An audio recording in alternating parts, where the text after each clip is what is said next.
I would argue that he is the top ghostwriter on X, absolutely crushing it. He was all speak for himself. Ghostwriting agency that does silly numbers. I don't even know, like the revenue is just like, we don't even need to talk about the revenue. Let's just say it's a lot. Like in comparison to the other agencies, because I know them, your client growth is insane. Like we all talk about you.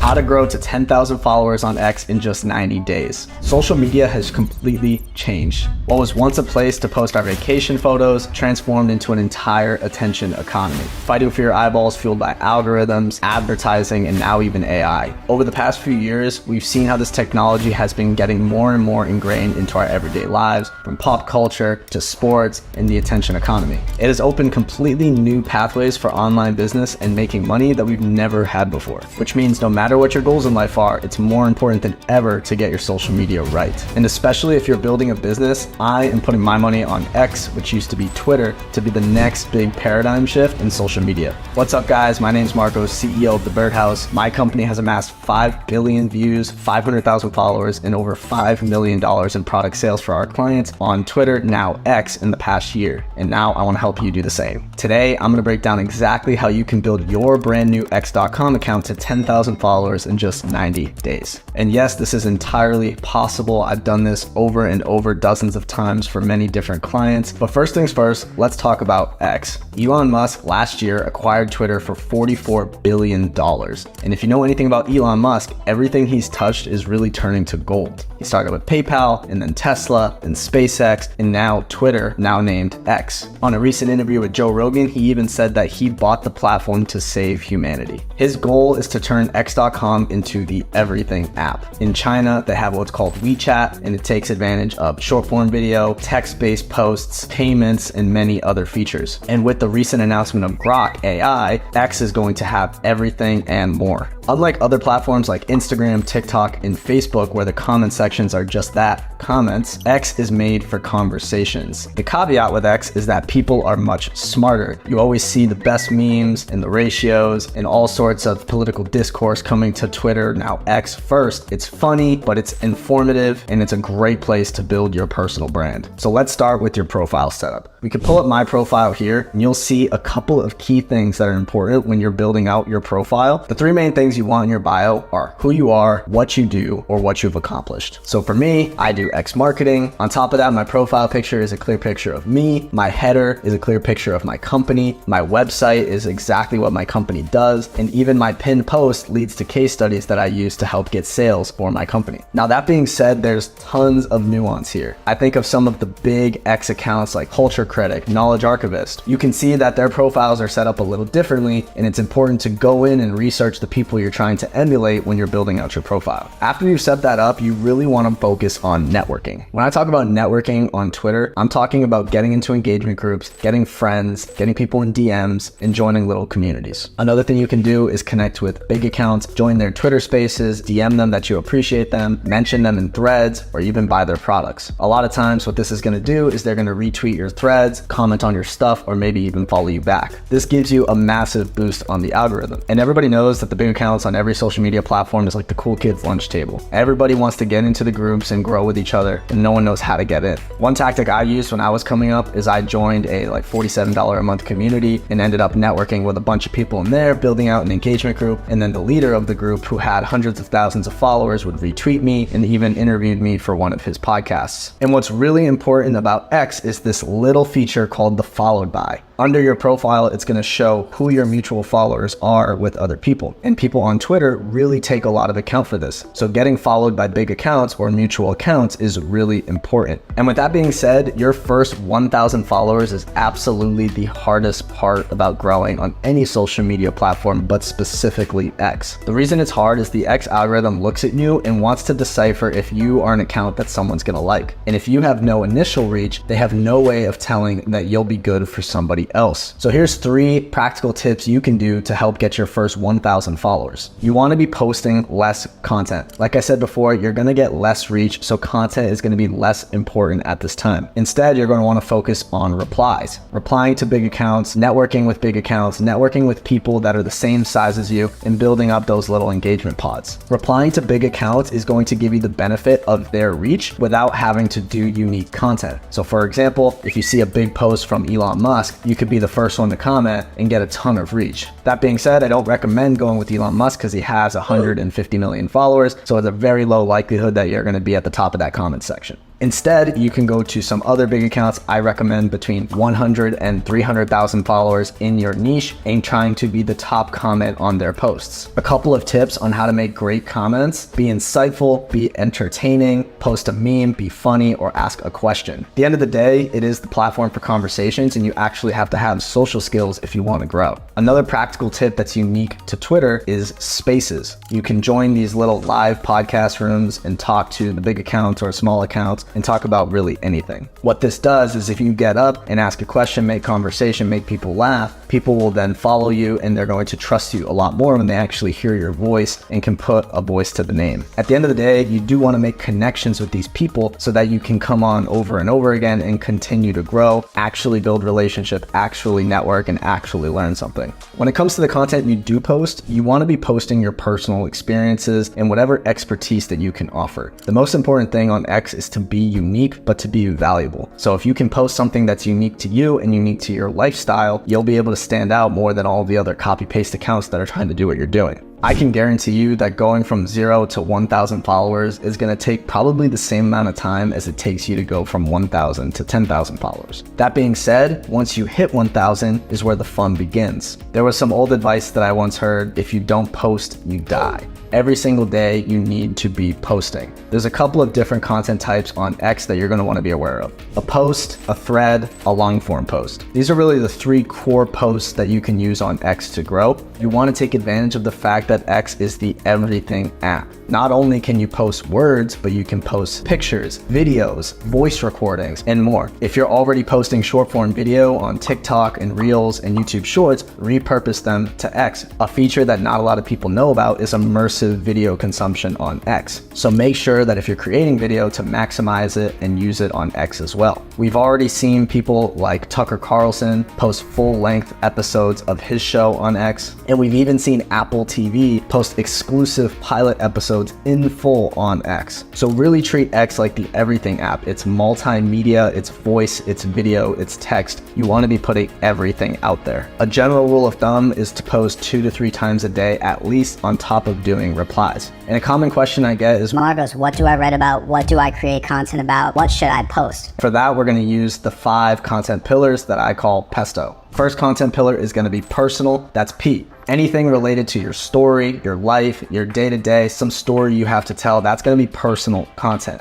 Then you have E, which is going to be your expertise, anything that you can provide information on. So for me, this is obviously an expertise piece of content. I'm posting something that I know specifically. I'm an expert at X, so I can provide this information to you. You have S, which is going to be your social proof. So for you, for example, if you're posting content about X, my social proof is that I've done it with all of these clients. I can post a case study, I can post examples. So that's S. Next, you have T, trending. Trending is one of the most underrated content pillars. It's where you're going to be repurposing things that are going on in the world related to your niche and using that to get organic reach. And the last content pillar, and arguably the most important, is O, that's opinion. Your opinions matter. X is the absolute best social media platform to post your opinion. It's important, it's going to get the most engagement because 2 things are going to happen when you give your opinion. There's going to be the person that agrees with you and that joins your side and really becomes a cult-like follower, and you're going to have the person that disagrees with you and they're going to engage anyway and they're going to boost up your post. So as long as you're posting things that you actually think, who cares if you're being controversial? Your opinion matters and there's people out there who agree with you. So post your opinions. I guarantee you, if you use those 5 content pillars in your content plan, on top of doing everything else we spoke about, you are guaranteed growth. If you like this video and want to hear a little bit more about what I do, check out my full story here, and I'm looking forward to seeing you guys in the next video. Peace. This is a quick case study about how one of our clients did 140K revenue in 30 days, and this was January 2023. They have a coaching offer that is around $6,000. We did around 23 different deals, 140K revenue, 78K cash collected. This is all from Twitter. So it's really just a 3-step process. Step 1 is creating valuable and viral, keyword viral content. The lifeblood of Twitter is high quality content. You want to be producing as much valuable and viral content as possible so you can get as many eyeballs and impressions as possible on both your profile and your video sales letter or your offer or however you are marketing your coaching program. So viral threads, personal stories, auto DMs, giveaways, these are all part of the content strategy. The goal is to generate, again, as many profile visits as possible. Just here's a screenshot and an example, 540,000 views. And that attributes to hundreds of link clicks, hundreds of eyeballs on your profile, hundreds of followers, hundreds of DM opportunities, hundreds of leads, and that's just one tweet. So number 2 is convert visits to followers. An optimized profile has 3 things: who you are, what you've accomplished, and what you do now. And this is to build authority to give people not only just a reason to follow you, but a reason to actually click on your link. And the link in your profile is going to be either a Calendly link or a VSL, all of the above, something for them to submit their interest so that you can reach out to them and get them on a call. Here's just a screenshot of some analytics. This client, in the 90 days that we've been working together, generated 9,000 followers, 8.5 million impressions, and in 1 month, 140K revenue, but over the 3 months, well over $250,000 in revenue. Number 3 is to convert followers to clicks. The only way to sell more stuff is to put it in front of more people. There is no shortcut, and more clicks equals more buyers. I can't stress this enough. You need to have as many impressions as possible. That's why we're shooting for 5 to 10 million impressions minimum. The followers and the clicks and all of that good stuff are all a byproduct of producing extremely viral and extremely valuable content on Twitter. So you want to plug your offer after every single tweet. You want to have a call to action in your profile, again, towards your video sales letter, or book a call, something like that. And you want to send your offer in the DMs, whether it's you or an appointment setter. The best way to get the most out of the viral content and all of the impressions is to be DMing a lot of these warm leads that are liking and replying and engaging with your content. So in this January 30-day test period, we did 29 threads and 2 giveaways, 2.4K link clicks, and again, 140K revenue and 78K cash collected, which came out to a 50-to-1 return on ad spend. So if you have a high ticket coaching program and you want help with your Twitter and you want to, double your revenue, reach out, book a call, and let's chat. The main thing that people were talking about in ghostwriting is you're going to get people followers. And then I quickly realized there's a much better way to do it. If I just make somebody more money than they pay me, then I'll have a client forever. So I differentiated my offer to, I'll help you not only grow on Twitter, but the growth is more of a byproduct. I'm actually going to help you monetize with Twitter. So it's a done for you monetization service. Marcos, Pleasure. thanks for having me. Yeah. Tell me about who you are and what you built. Yeah, I'm Marcos. I'm CEO of The Birdhouse. We're a Twitter ghostwriting agency, and we essentially write the tweets, the threads, we repurpose clients' videos, and we put them on Twitter so that they can obviously go viral, get views, and make sales. And we went 0 to 65K a month in 1 year. We're looking to scale up to over $1 million this year, so 100K a month. Explain to me what the hell is ghostwriting? Yeah, when I discovered ghostwriting through Twitter, I basically just realized that founders, CEOs, business owners, even influencers, a lot of these guys have ghostwriters on the internet because they just don't have time to do it. So we go and help people outsource that. And what I ultimately landed on was coaches, consultants, and education companies, because these are the people that can actually help monetize faster. We'll go and repurpose viral clips and viral videos, or even full videos and full podcasts. We have long form posts, which is a new thing. We have articles, replies. You can do spaces, you can help set up spaces. There's really so much that goes into it now. And certain niches have different formats of content that are gonna perform the best. So depending on the client, we're gonna put out a majority of those different kinds of content: threads, posts, long forms, articles, etc. And eventually I landed my first 3K a month client, which was a big deal for me. And that was a coach, and we crushed it for him. This was the first time I really crushed it for someone, viral every week. And not only that, what I realized is it drove sales. And I was like, okay, he's paying me 3K a month, and this thread probably made him like 20, 30K. So it's like, okay, well, he just made enough money to pay me for 10 months. So from there, it was like referrals and inbound. I just focused on getting my clients good results. So the referrals would come in. My audience was building at the time. I think at the time I was going 3K, 5K followers. I think I had 10K followers after like 8 months in business. And then from there, it's just been compounding ever since. Yeah, so this is what I was doing. And this is also what I actually have clients do, or their teams. It's cold, warm, and hot. Like I said, I was sending 100 to 200 cold DMs a day. So that's number one. And that's really just saying, hey, giving them a compliment based on checking out their profile, giving them your offer, and then saying, hey, if you're interested, let me know. If not, you're good, don't even answer. You don't want to be kind of too pushy.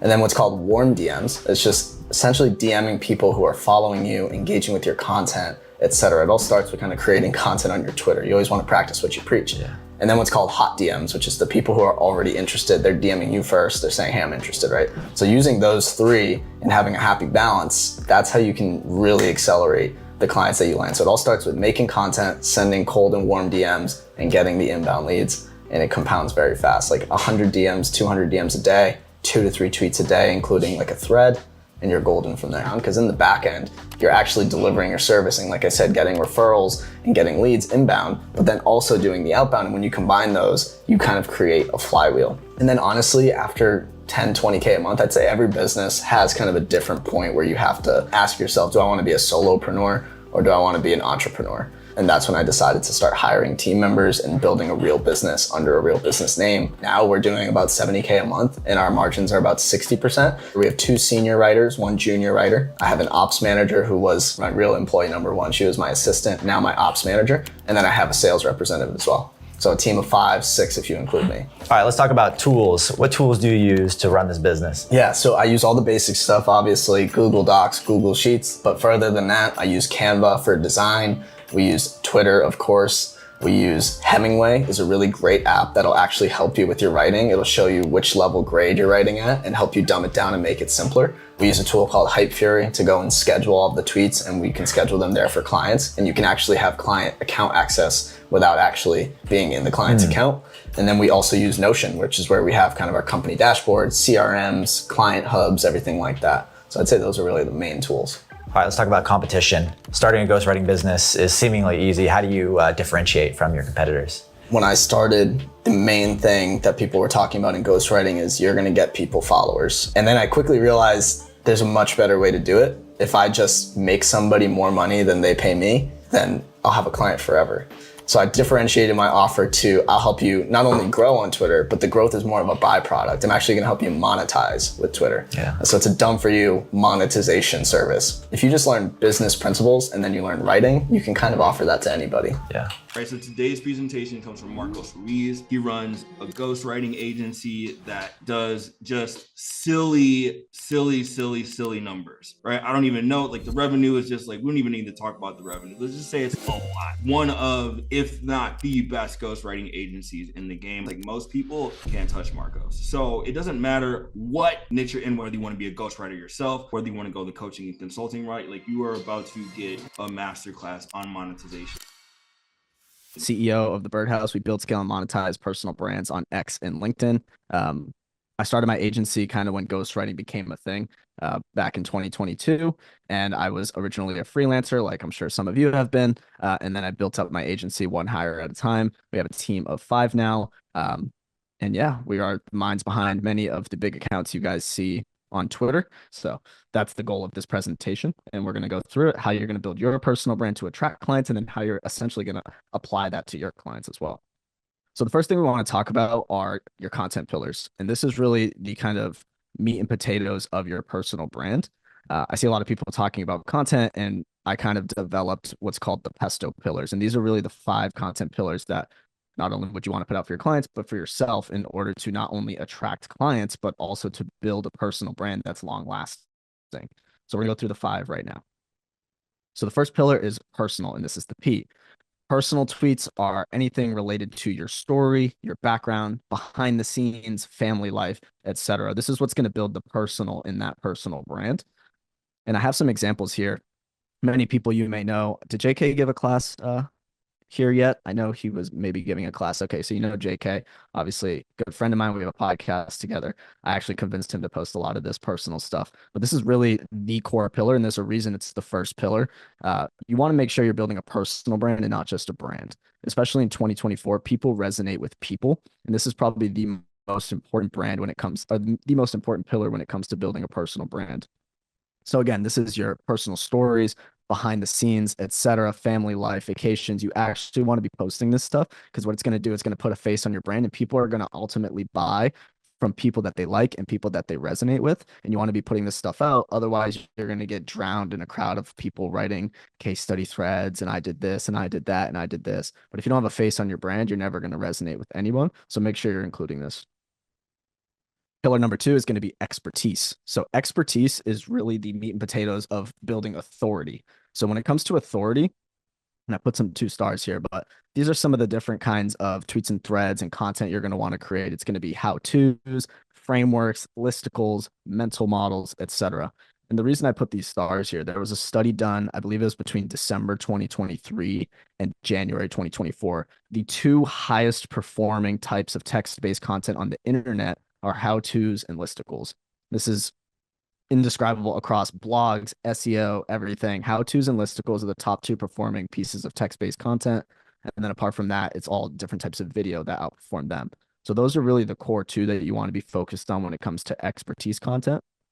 And I have some examples here from more people you probably know: Dan Go, Cody Sanchez, Jeremy Moser, partner of mine. These are really going to be your how-to, your 5-step frameworks, your mental models for how people can implement the expertise that you have. So if you're a writer, one that I did in the past was how to write headlines. You could do how to write hooks. You can do how to do this, how to drive X result. One thing that I'm usually doing is how to make money on X, how to actually make 100K a month on X, how to actually write content that makes money on X. So these are going to be your how-tos, and this is how you're going to be showing people that you're the expert. Pillar number 3 is going to be social proof. So this is the other part of authority that a lot of people miss. And I'm going to get into this a couple times. You actually have to get results to have social proof. I know a lot of people don't talk about this, but getting clients is one thing, but keeping them is really the main thing.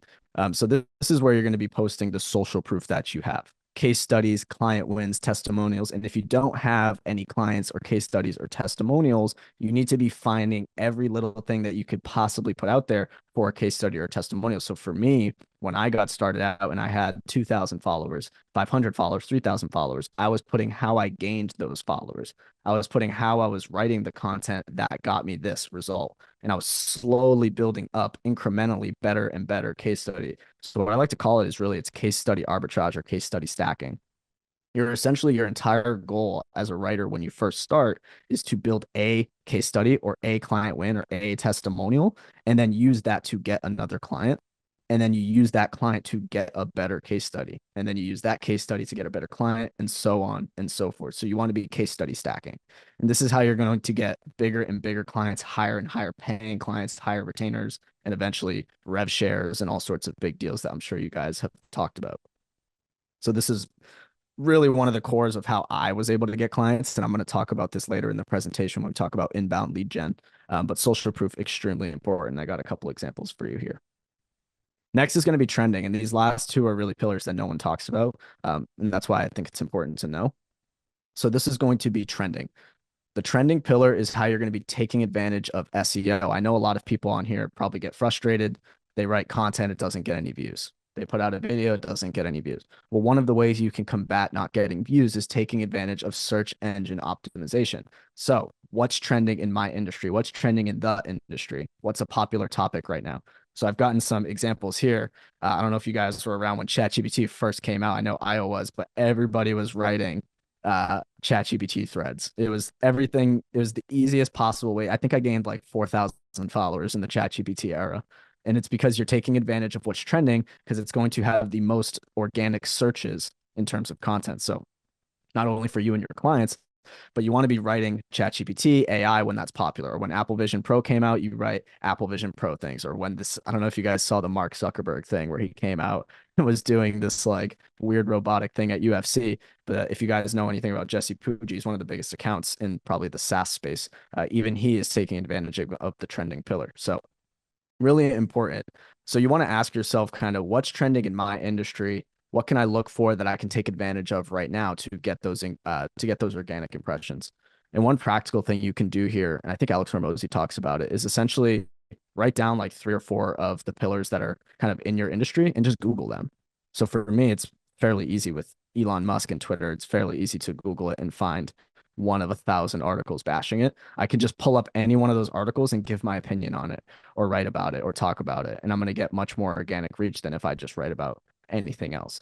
So taking advantage of the trending pillar, really important for not only you, but also your clients, especially when you're smaller and you're trying to get those, you're just grinding for those impressions, you're grinding for those followers. So really important pillar. The last pillar is going to be opinions. So this is probably the second most important one when it comes to actually building a personal brand. You want to be giving your honest opinions on things in your industry. So one thing that people don't talk about enough is what they actually think about certain topics. What makes you different? What is your personal opinion on your industry? So one thing that I talk about very often, everybody, especially last year, everybody was hating on writing kind of viral threads. They would call them platitudes. So one thing that I came out and took a stance on, and you really want to draw a line in the sand, and I took a stance on, is you should talk about platitudes. You should do viral frameworks, and you should do what's proven to go viral. And then the caveat to that is that you add your personal experience, your personal touch to it. And I even added examples here where it's like you can Google, top 10 books or something like that, and you're going to see a video from Alex Hormozy, Iman Gadzhi, Patrick Bet-David. Every single big person in the industry has made the same video, but they added their own unique spins to it. So that was kind of the opinion that I came out for. I got another one here. If you know Nick Huber, he's kind of known for almost every tweet's an opinion, but it's one of the ways he's been able to build such a massive audience. And what it does when you put an opinion out there is you're drawing a line in the sand, and you're basically saying, hey, to the audience and saying, if you agree with me, you're going to like this and you're probably going to follow me. Now you're going to be on my side. You're going to join my audience. And if you disagree with me, you're going to be in the comments and you're going to be doing engagement and you're going to be helping me get more reach. So it's a win-win situation. So it also could be a little bit dangerous. So you want to be making sure that you're putting out actual honest opinions, things that you actually believe. You're not just trying to engagement farm, because quick way to destroy a brand is to put out an opinion you don't actually believe in, and then you just get canceled or something like that. But if you actually believe the opinion, then stand your ground. So be careful with this one. Okay, so that was the content pillars. Now we're actually going to get into how to make money. So inbound lead gen. I don't know if I need to say this, but inbound lead gen is people coming to you. Outbound is you going to them. Just putting it out there. So I really separate this into the core four. Hand raisers and CTAs, so call to actions. Social proof and expertise, which are the two pillars we just talked about.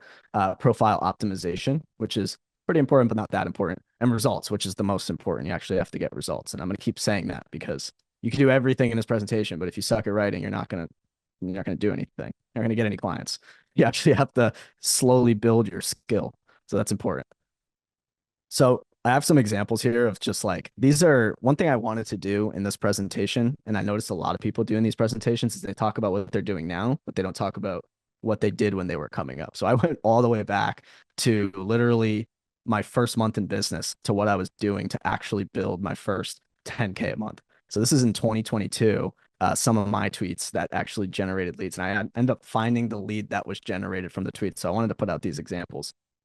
So these are just examples of some social proof that I was putting on the timeline in 2020. So you can kind of get a feel for like, okay, well, Marcos, you're the birdhouse. You have, a whole team. Obviously, you have huge results. It's easy for you to say, well, back then, I only had $1,000 a month client, and I was just trying to scrape together any testimonial I could get. So back then, I was able to leverage and do what I said in case study stack and make some of these testimonial tweets. So like my client before me, my client after me. And then another one was just some screenshots. I know it's hard to see, but they were basically just saying that they sold 30 units on Black Friday. Very basic stuff. And when I say you need to grind for the testimonials, I'm serious. Like anything your client says that's good needs to be on the timeline. Like you don't have much to work with, so work with it. Anything you do that's good, put it on the timelines. Really start to build that social proof portfolio and start to create a evergreen folder of testimonials and social proof, because it really does stack. And I had an example of recently someone reached out to me. I had made him an offer maybe a year ago, and he reached out to me a year later and said, hey, does that offer still stand? So just an example of kind of stacking your offers. But yeah, this was the message I got. I was like, hey, I saw you're doing Twitter marketing. Wanted to see if you could, if I could benefit from your wizardry or something like that. It was a little bit weird, but this was the inbound DM that I got. So this is an example of a hand raiser. Again, this is the hand raiser I did in like 1 month into business. My hand raisers look a little bit different now, but I wanted to show you what I actually did back then. Looking for 2 to 3 CEOs who want to take their Twitter to the next level. Hands free, done for you. And I just posted a screenshot of these vanity metrics that had nothing to do with money at the time. But this is what I had to work with. This is all I got. So I think the client had like 4 million impressions before me, and I got him to like 6 million. You just got to take advantage of what you did, right? So this was the hand raiser I did back then. Nowadays, it's more like, hey, looking for X amount of education businesses that are doing 6 figures a month, and it's much higher level, but everybody starts at the beginning. So I wanted to grab this hand raiser that I did way back then. And what I mean by hand raiser, by the way, it's just any tweet where you are literally putting your offer on the timeline. You're just saying, hey, I'm looking for this person, and this person who wants to get this result. DM me. Super simple. Don't overthink it. If you don't put any offers out there, you're not going to get any leads to you. So I wanted to give you this example as well. And then these are just some more examples of inbound leads and referrals that I got from stacking my social proof, posting hand raisers and call to actions. One that I did here, I actually said I made my offer in the hand raiser and I said, DM me keyword tweet if you're interested. And he said, tweet. And then this is what I said. And you're going to get access to this so you can kind of see the scripts and what people are saying. But this person DM me. Here's another one. Hey, just saw, this is actually my favorite one. And I'll talk about this in profile optimization, but it was essentially somebody said, hey, I'm just reading your pinned thread, looking to fire my current ghostwriter. You want to make me your next case study? So this wouldn't have happened if I didn't have a pinned case study thread, a literal social proof thread pinned to my profile. And we'll talk about that again in the profile optimization. And then that fourth pillar that I was telling you guys about in inbound lead gen is really important, right? If you actually get results and you really start to build your network in the industry, this is what's going to end up happening long term. For me, like my business is probably 80% referrals now. So I have 2 examples here just from this past month of referrals that I got just from being known in the industry. So this is what your real end goal is when you're actually getting results. Eventually you just become a referral only and you have way too many clients and you're at capacity and you probably either have to hire or you can go live a lifestyle business and move to Thailand. Up to you. So this is some inbound leads. Next, we're going to talk about profile optimization. So funny enough, I guess there's always levels, right? So this is my profile. This is actually my mentor's profile. He's above me. His profile is even simpler than mine. So main things I want to talk about here, and the reason I put his profile here and why it's so good and so simple. Obviously, his bio says like the brain behind your favorite personal brand, scaling businesses to 8 figures, and his results speak for himself. But I want you to focus on one thing about this profile, and it's this right here. And this is really important when it comes to Twitter and when it comes to social proof on Twitter. It's the followed by. So who is this person followed by? 103 people that I know follow him. So when I click his profile, if he has 2,000 followers, 20,000 followers, 1 follower, 100, can't have 1 follower, but 103 people that I know follow him. So he has instant authority. If I didn't follow him, I would instantly be going through his profile, clicking him, etc., because I know that everyone I know knows him. So now he has instant authority. So this is an important one to think about when it comes to building authority on Twitter is how can you start to network with people? You guys have already done probably the most important step, which is joining a community. When I started, I joined JK's old community. It doesn't even exist anymore. I joined his community and I just made an engagement group with those people and we were tweeting at each other and we were building each other up. And that's how I really hit like 3,000-4,000 followers. And now all of these people followed me and we were all growing together. And think about this now, right? There's 35 people in here, 30 people. If you guys are all following each other and you guys are all then growing, and let's say you all collectively gain 2,000 followers next month times 30, that's 60,000 people. And you guys all follow each other. Now all of those 60,000 people can see on each individual profile that 30 other people followed them. So you slowly start to build that up. And that's how I built mine up. So this is what mine looks like, but obviously I can't see it from my own profile. I can only see it from someone else. So I made sure I brought that here. It's a really important fact. It's probably the most important fact about your profile. But when it comes to actual optimization, one important thing you need to do is you need to pin social proof. So pinned up social proof has been kind of one of my bread and butters for inbound lead gen. Right now I have a kind of collage of screenshots like I showed you before of just November screenshots. And I kind of want to do this every month. But before that, what I actually did for the first 1.5 years of business was just a case study thread, the same case study thread for over a year. And what that does is when people click your profile, their eyes really work in 2 ways. Can I draw on here? I think I can. Yeah, I can. Got it. Let's see. All right, sweet. So when someone clicks your profile, and this probably goes for every social media, but specifically Twitter, they're going to click your profile and their eyes go here. So the first important thing you want to do is have a headshot. And I really only recommend 2 kinds of profile pictures. It's headshot like this, where it's just like straight on, super professional, or a candid picture where it's more like business casual, but it's candid. Like mine, this is at an actual business event. Or if you're speaking on stage or something like that, but most of you aren't. So a candid business picture like this, or just a headshot. You don't want to go, there's no in between. You don't want to be anonymous or anything like that. I know when I started, I had this AI generated picture, and that was because it was actually trending. It was brand new. Everybody was doing AI, but I switched to a headshot after that. So this is number one. So this is number one. And then their eyes immediately go here. And this is going to be number two. People are going to look at your profile. So your profile wants to be who you are, what you do, and what you've accomplished. And that can be more than just your bio, right? So your bio is one part of your profile, but so is your pin tweet, so is who follows you, so is your website, so is your location, and so is your highlights. So these are all part of your profile, and they all need to answer those three questions: who you are, what you do, and what you've accomplished. So for me, who am I? The CEO of the Birdhouse. What do I do? We build, scale, and monetize personal brands on X and LinkedIn. And what have I accomplished? You can see it on my pin tweet. If you click my highlights section, there's about 40 social proof tweets and threads that I've highlighted. And just a quick practical tip to highlight, you just click these three dots and press add to highlights. Very simple. So my highlights is all social proof. My pin tweet is all social proof. My website is all social proof. Very stacked with social proof. What I do, who I am. Very simple. So that's really how you're going to build a all-encompassing personal brand profile for inbound lead gen. Let me see if I know how to erase this. Okay, I can. Sweet.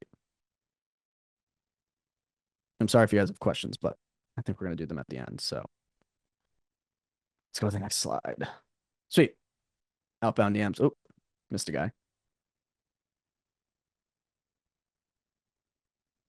Sweet. So outbound DMs. So I actually found the original cold DM that I did to get my first ever client. We're going way back here. So there's really three types of leads you can get. There's going to be cold leads, warm leads, and hot leads.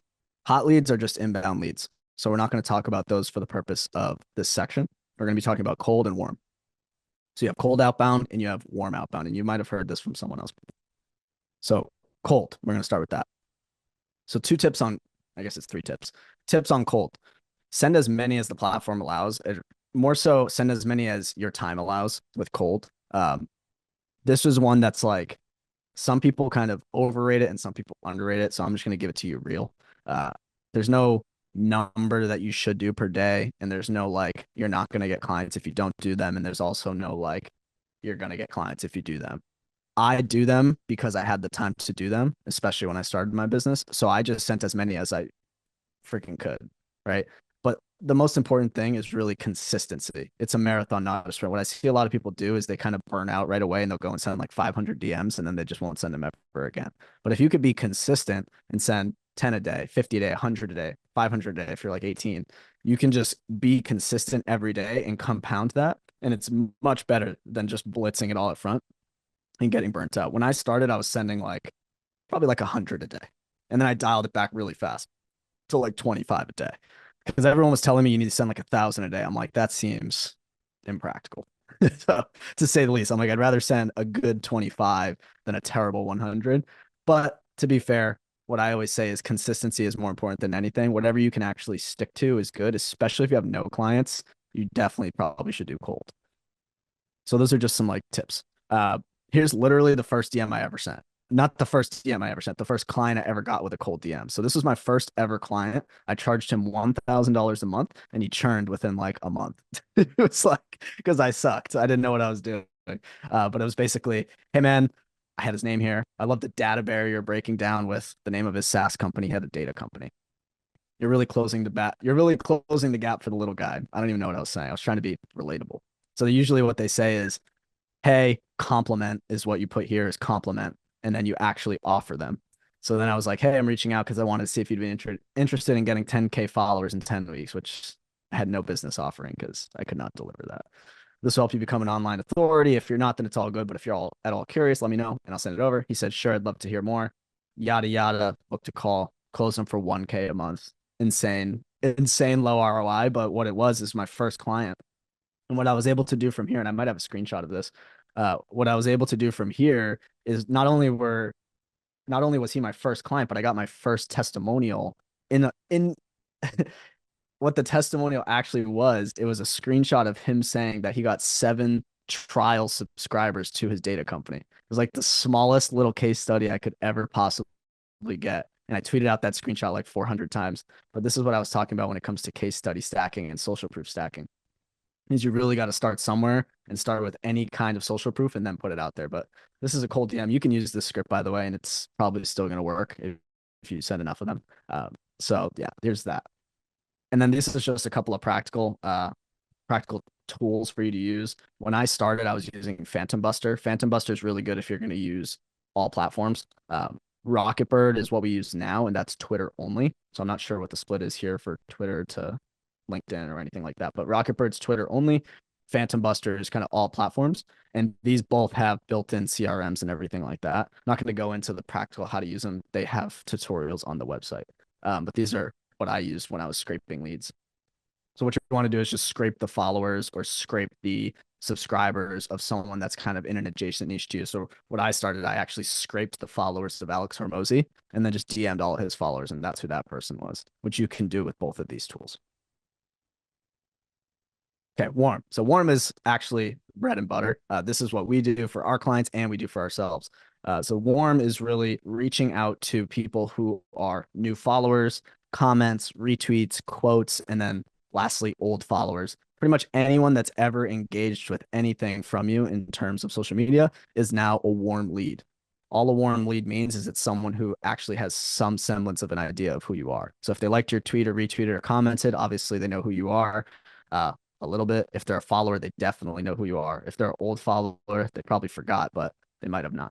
So I put this little pyramid kind of in order of who you want to reach out to. New followers are definitely the best because they're so fresh on you're so fresh on their mind, top of mind. You really want to reach out to new followers as fast as possible and then kind of in order all the way back. Old followers, I don't really do unless I really need to get some leads. There was a good quote by Cole Gordon. I don't know if you know who he is, but he's a sales guy. He said, I'd rather reach out to 7 new leads than an 7-day-old lead. So you really want to be reaching out to new leads and not old leads. That's why I put it in this order. But this is what warm DMs look like. So for me, if someone follows me, this is actually pretty recent. This is 2024. Hey, man, appreciate the follow. Was just checking your website. Super interesting. Never seen a X company before. And then he's like, oh, yeah, man, blah, blah, blah. And then you kind of get into a conversation. I'm going to go into why I say this and why it's not super fleshed out in a script in a minute. But this is a very chill example of what a warm DM looks like. And you could just substitute out follow for like, retweet, comment, etc. on any platform. Very simple. Hey, man, I appreciate it. And then you start a conversation. So this is where I'm very against the grain. I don't like scripts. I don't like AI. I don't like automation. I don't know what you've been taught in the past, and I'm sorry if I'm conflicting, but I prefer to just be a human and have a conversation and lead with value. So for me, it's like, hey, man, appreciate the follow. Saw you're doing this with this company. Oh, yeah, appreciate it. Like I followed for this. And then you kind of just talk about it and you slowly transition. It's like talking to someone at a bar. I don't like doing scripts because especially nowadays in 2024, people can smell it. They can smell if you're an AI. They can smell if you're doing this like script. I don't even respond to scripts on sales calls. I like more frameworks. But you really want to be a human when it comes to these conversations. So learn to have a conversation and lead with value. And this is really important, only reach out to people you can actually help. I'll be reaching out to people you don't think you can help. It's so much easier to sell someone when you have conviction and you have confidence. And it's also going to really mess with your reputation if you really get like 4, 5, 6, 7 really bad results in a row. So it's important. Reach out to people that you actually think you can help. So if you're a writer, pick a niche and go after that niche and just focus on that niche. By the way, my niche is coaches, consultants, education businesses, just so you know. And you can check out my website, although it's pretty outdated. I've done this for so many different people, and this stuff is just kind of a baseline. You're setting a baseline for the conversation to attract more people like him. Structure your thread this way. One thing I did notice is that you can actually create a ChatGPT flywheel out of this. So what I mean by flywheel is it kind of just keeps going around in a circle cyclically. Like you could talk to ChatGPT for 30 to 40 minutes straight about the same thing, just going back and forth, getting prompts, getting threads, getting ideas. And you'll see what I mean in a second. So this is what I was alluding to, Brandon. I was like, for some reason, when I was doing this, I was just thinking of you. So naturally, this entire thing, as an example, is going to be about 35-year-old men with 9-to-5 desk jobs, helping them lose weight. So pretty cool there. Yeah. So this is pretty cool. So I'm just going to start from the top. I've done this for so many different people. The thing that I find that works here is starting with kind of the generic client avatar. So right here, I'm going to write a Twitter thread about how I helped. Well, I have to let someone in. I'm going to write a Twitter thread about how I helped 35-year-old man with 9-to-5 desk job lose 23 pounds in 8 weeks without calorie counting, without this, without that. And how should I structure this Twitter thread in order to attract more people like that man? You have to be ultra specific. Don't say please or anything like that. I used to do that, but it messes it up. So it's just going to give you some basic stuff here. And this stuff is just kind of a baseline. You're setting a baseline for the conversation. So to attract more people like him, structure your thread this way, right? Intro, personal story, mindset shift, holistic approach, whatever, right? So I asked, what are some pain points, some more pain points I can address to attract 30-year-old men who work 9-to-5s? And then it's going to give me a whole list of pain points: time constraints, lack of motivation, sedentary lifestyle, emotional eating. And what I did is pick one of these, the one that I found to be the most content ready. So for me, I said, okay, can you expand on point number 1, which was the time constraints? Certainly. So now is how can you emphasize your approach to cater to time constraints? Okay, efficient workouts, integration with daily routines, no gym required, flexible scheduling, streamlined meal planning, right? Each one of these can be a piece of content, right? So what I did after this is going even deeper. So you're kind of going deeper and deeper into that rabbit hole. And then at the end, what you'll see is we're going to back out of that rabbit hole and then go down a new rabbit hole. And you can kind of just keep going on a merry-go-round, and you can do this for any client avatar. So I said, okay, I would like to read a thread on point number 5, which is the streamlined meal planning. Give some ways a 30-year-old man who works a 9-to-5 can streamline their diet without any drastic changes. I actually had a typo and it didn't care. So it's pretty cool. Certainly, here's a thread, right? Some basic stuff. Gives me a thread on all sorts of ways that they could streamline the diet. So I'm like, okay, this is mid.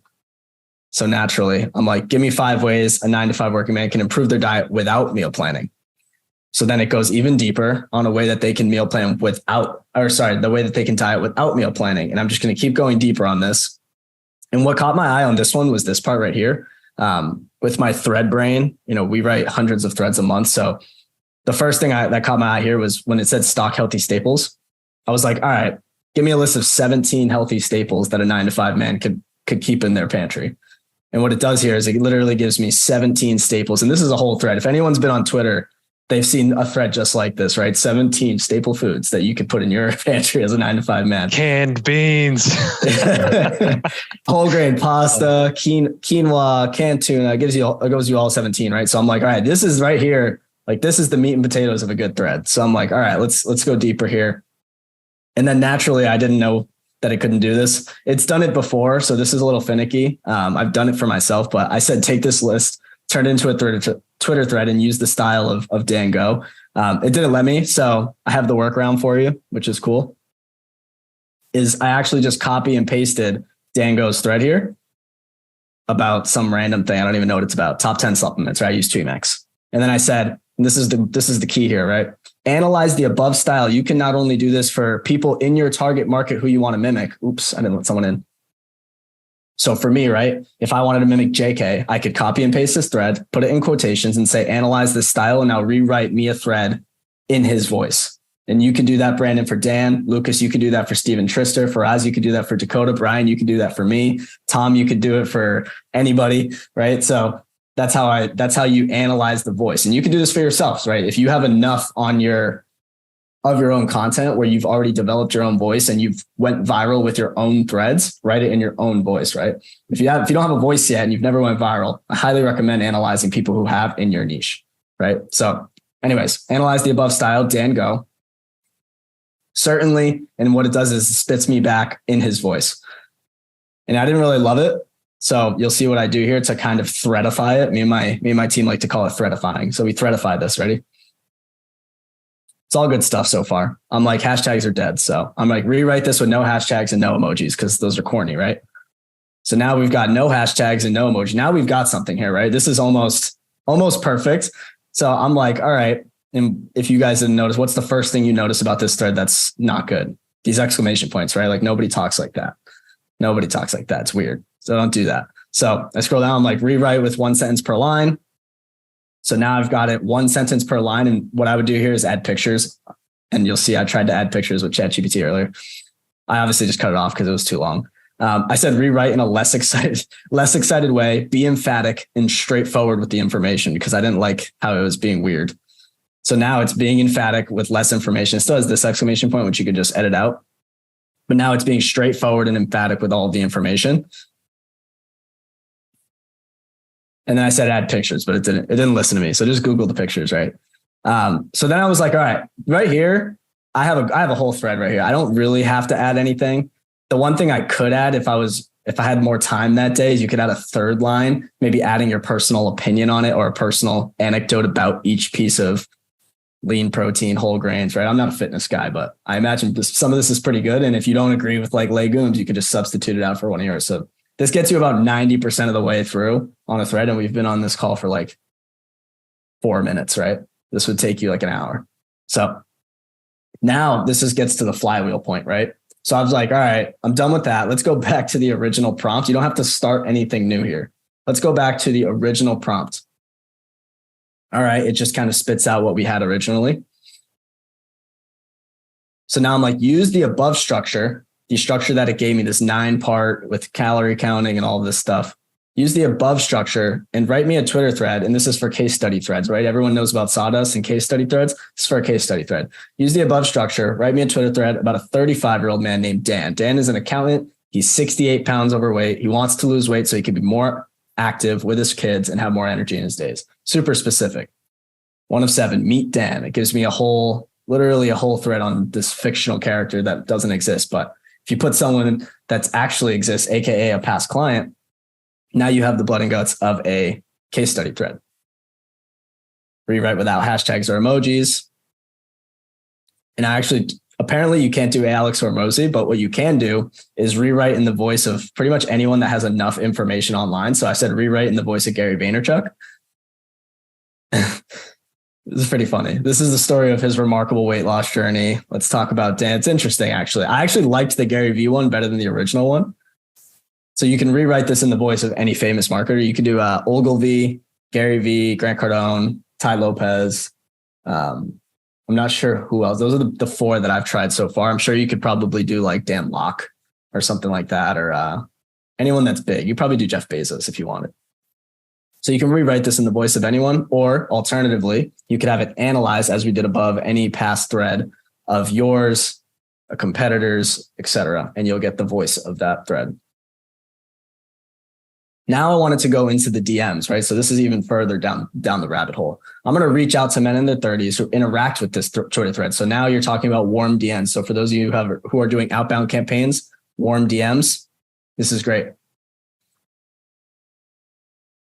So what are some common objections a man in his 30s who works a 9-to-5 may have? Lack of time, financial concerns, skepticism about results. And I'm sure these look familiar, Brandon. Fear of injury, motivation, accountability, perception or inconvenience, whatever. So I said, what are some ways I can address point number 6, the inconvenience aspect, before getting on the call with the prospect? Clearly communicate the convenience, showcase the time efficiency, highlight minimum equipment, stress the portability of your workouts, etc., right? Even deeper. You could keep going. On point number 4, stress the portability of workouts. What are 9 body weight workouts a man in his 30s can do from home in 20 minutes? Now you have a whole nother thread coming, right?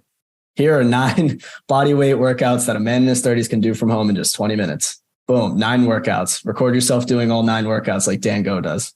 Another thread, right? But you can go even deeper. Actually, I wrote hooks too before I went deeper. So turn this list into 3, or I'm going to write this Twitter thread on this, write me 3 potential hooks. So it wrote me 3 potential hooks. They're not great. So I read rewrite without emojis. I think I said reduce. Yeah, start each hook with a statistic. So if you guys have seen any of my stuff, I love big numbers in my threads. So I actually said rewrite the threads and start them with statistics. So it starts them with statistics. According to recent research, 73% of people struggle to find time for the gym. It's a good one. It's a good hook. Didn't even have to learn anything. You just got the statistic right to you. And then I said, okay, 73% of people struggle to find time for the gym. 9 at-home bodyweight workouts that will sculpt your dad bod. I added that. Complete this list. So I told them to complete the list for me. You could do this without any of the above stuff, of course. You could just write this and then it'll create your list. This is another prompt for you guys. And then it completed the list. And then I went deeper into like this, right? So now you got an objection, right? Someone DM'd you and said, or someone replied and said they can't do squat jumps. What are 2 alternatives? And I'm sure you probably know this, but I didn't. Step ups and glute bridges. It now gave me alternatives because someone can't do squat jumps because they're probably too big or something. So that's what I mean by flywheel. And you could literally do an entire thread. Now I could ask it, give me 10 alternatives to squat, or give me 10 exercises that are knee friendly, right? And you can now go into that flywheel, and then I can just return back to the original prompt, go deeper on another point, write another thread, go through another objection, and then back to the original prompt, right? You could do this for quite literally the entire day, and you will never run out of content. So I know some people say like they don't have like content ideas or anything like that. Hold on, let me let in Ben and Harriet in here. So if you're ever struggling for content ideas, you have writer's block, go to ChatGPT and just have a back and forth about your client avatar, and you will have infinite ideas. Because if you don't agree with the points, make a tweet about the fact that you don't agree with it. Like just tweet like the main thing. Like if you don't believe in mountain climbers or something, like literally tweet that. You know what I mean? I think, and I'm going to go over this in the next episode with JK on the pod, but this guy tweeted once, it's Alex Hormozzi's editor and JK's editor. He tweeted, too many people are suppressing what they actually think, their actual unique perception on things in their content, and they just sound like everybody else. If you just say what you genuinely think, all of your unique perceptions, that'll actually build you a personal brand better than just spewing out a bunch of facts all the time, right? So like, if you don't agree with some of that stuff, put it on the timeline. That's what makes you, you. Otherwise, you're just another fitness guy giving information, right? I can get that from ChatGPT. So if you get this ChatGPT and it gives you these 9 workouts, right? Which workouts don't you agree with? Why not? Why do you like certain workouts? If it gives you push-up, squats, and mountain climbers, why do you like push-ups? Why don't you like squats? Why don't you like burpees? Why do you like planks, right? Talk about that on the timeline. If you're in fitness, that's what makes you unique from other people. Otherwise, what's the best way for them to start getting more followers, get some virality? What are the things that worked for you? get your profile set up and then immediately start networking with people. Then from there, the content becomes more of an important factor, because the thing with X is you just can't bullshit people. You would suggest that maybe he targets top people that his clients would be following. And I have post notifications set up and I respond quick to one of his tweets, I'm going to get a ton of impressions because I'm the first person that's like underneath his tweet, right? Yeah, that's like funnel hacker mindset right there. So if you had to, if somebody's just getting started, let's say that they're on, Instagram, they're on Facebook, they're doing all this stuff. What would you suggest that they do? Maybe let's go back to Twitter. Like, how would they start? Maybe they don't have an account, or maybe they haven't done anything. What's the best way for them to start getting more followers, get some virality? What are the things that worked for you? What would you suggest? Right. So if you're going in it solo dolo, you need to start the account, set up the profile. I always say like who you are, what you've done, what you've accomplished. Your bio should handle that. Nice picture, etc. Get your profile set up and then immediately start networking with people in your niche. Follow them, reply to their tweets, DM a couple of them. I highly recommend jumping on some spaces. That's how you're really going to get those first few hundred followers. Then from there, the content becomes more of an important factor because then you'll have actual followers who are going to care about what you post. And by the nature of the algorithm, it's not at a healthy spot like TikTok where you can come in with 0 followers, post and get traction. Maybe you'd have to get very lucky. It's possible, but it's not something I'd rely on as from a business perspective who's investing resources. So that's your playbook for the first few hundred. Then you can start posting content in conjunction with that. And that's how you're going to slowly get engagement and traction and start to get virality. So we talked a little bit about the difference between LinkedIn and Twitter, but is there different content that goes from Facebook and Instagram than how you'd post on Twitter? And then Ben, I know you had a question too, so jump in there. Right. So Instagram, when you're doing those short form videos, there's some differences and some similarities. If you're going to be doing, talking head videos or something like that, that will fit on Twitter and LinkedIn. Both platforms have immersive swiping like TikTok, so you can just swipe to the next one. But I know Instagram a lot of times have these loop videos with text on screen. Those don't really perform on Twitter. Now I'm just getting super practical. That's like a small thing. In terms of long form video, however, like YouTube, that can go directly on Twitter and it performs well. The algorithm rewards time on platform, time on the post. So those longer form videos do really well. And I know they're looking at adding a video tab and again, the XTV app. So I recommend repurposing any good talking head, explainer, how to, or long form video on there. And then in terms of like Facebook, the posts, you could put those directly on there for the most part. If it's good content, it's ultimately good for Twitter. Yeah. Back to because you had a great answer to Chris's question around what can they do to start gaining traction on the Twitter platform. And let's drill in on a specific. And the first person that comes to my mind is our friend Joel, who we just interviewed before you and I, the three of us hopped on here, and he's in the men's coaching space, specifically targeting married men who are professionals that, are how else would you phrase that, Chris? Trying to be better. Yeah, he's professionals trying to that are husbands. Yeah, exactly. Yeah. Husbands, fathers. Yeah. Yeah, just men's coaching. So if he is starting on Twitter for the first time, you would suggest that maybe he targets top people that his clients would be following, set post notifications so that he's responding to tweets in a timely manner. Because essentially, like, if I'm a huge football person like Adam Schefter on Twitter or something like that, and I have post notifications set up and I respond quick to one of his tweets, I'm going to get a ton of impressions because I'm the first person that's like underneath his tweet, right? Would you suggest, is that what you mean by, Yeah. I think I described that correctly. Yeah. That's some good, that's like a funnel hacker mindset right there. That is absolutely a great tip. I personally, we're getting super practical. I'm even subscribed. I pay $5 a month to subscribe to people like Mr. Beast and Elon Musk, so that if I have his post notifications on. So sometimes when I'm just scrolling and I see, Elon Musk tweet, if there's something I can think of that's either clever or adds value, I'll tweet it right away because I'm going straight to the top. One, if you're premium, if you pay for like the verification, you're getting reply priority. Two, if you're a subscriber to that person, you get a maximum reply priority. And yes, you're going to get a bunch of free impressions like that. I've had some Elon Musk replies that have gotten, hundreds of likes and stuff like that. So that is great. I definitely recommend that for example, him, that it's a huge niche on X. So I can already think off the top of my head, guys like Save Your Sons, who is one of the biggest kind of men's coaching, father coaching. I think they had a company called like Father Eyes. He has 600,000 followers. So that's a person he should be engaging with, joining his spaces, replying to his stuff, and publishing content in his niche, so that when he gets that reply priority, he gets 5,000, 6,000 views on his reply. People are clicking his profile. Maybe it's a 1 or 5% conversion. You're getting 50 to 100 profile views on just that one reply. And now people are coming to your profile. If they see content, they see a good profile, and you're putting out stuff they want, you're going to get some followers, and it just keeps compounding that way. Same thing with spaces. You come onto these, for those who don't know, spaces is essentially Clubhouse. It's just talking to each other live. So you join these live spaces, you get up on stage to talk, and you start talking. And if you're saying good stuff, people are going to follow you. So it's the same. Those are probably the two most effective and the two most no follower friendly growth hacks. Content, is retweeting still a thing?